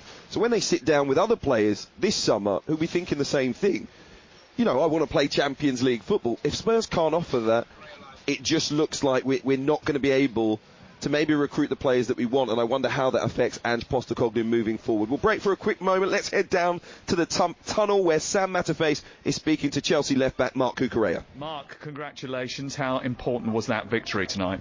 Yeah, I think it's very important. We came from difficult weeks, and I think today we deserve the victory. We came very good. We show our quality, we show our energy, and I think we deserve to win. I'm very happy for us because he helped in our confidence. We have 4 more games to go, and very happy as well for the people, right, because we know that this game is very important for all the Chelsea fans, and they deserve this win. How difficult has it been for you to play in that left back position? I know you've wandered into midfield a bit as well in the last couple of games, but been playing alongside almost a different partnership at centre half every single game. You've hardly had a settled back 4 this season.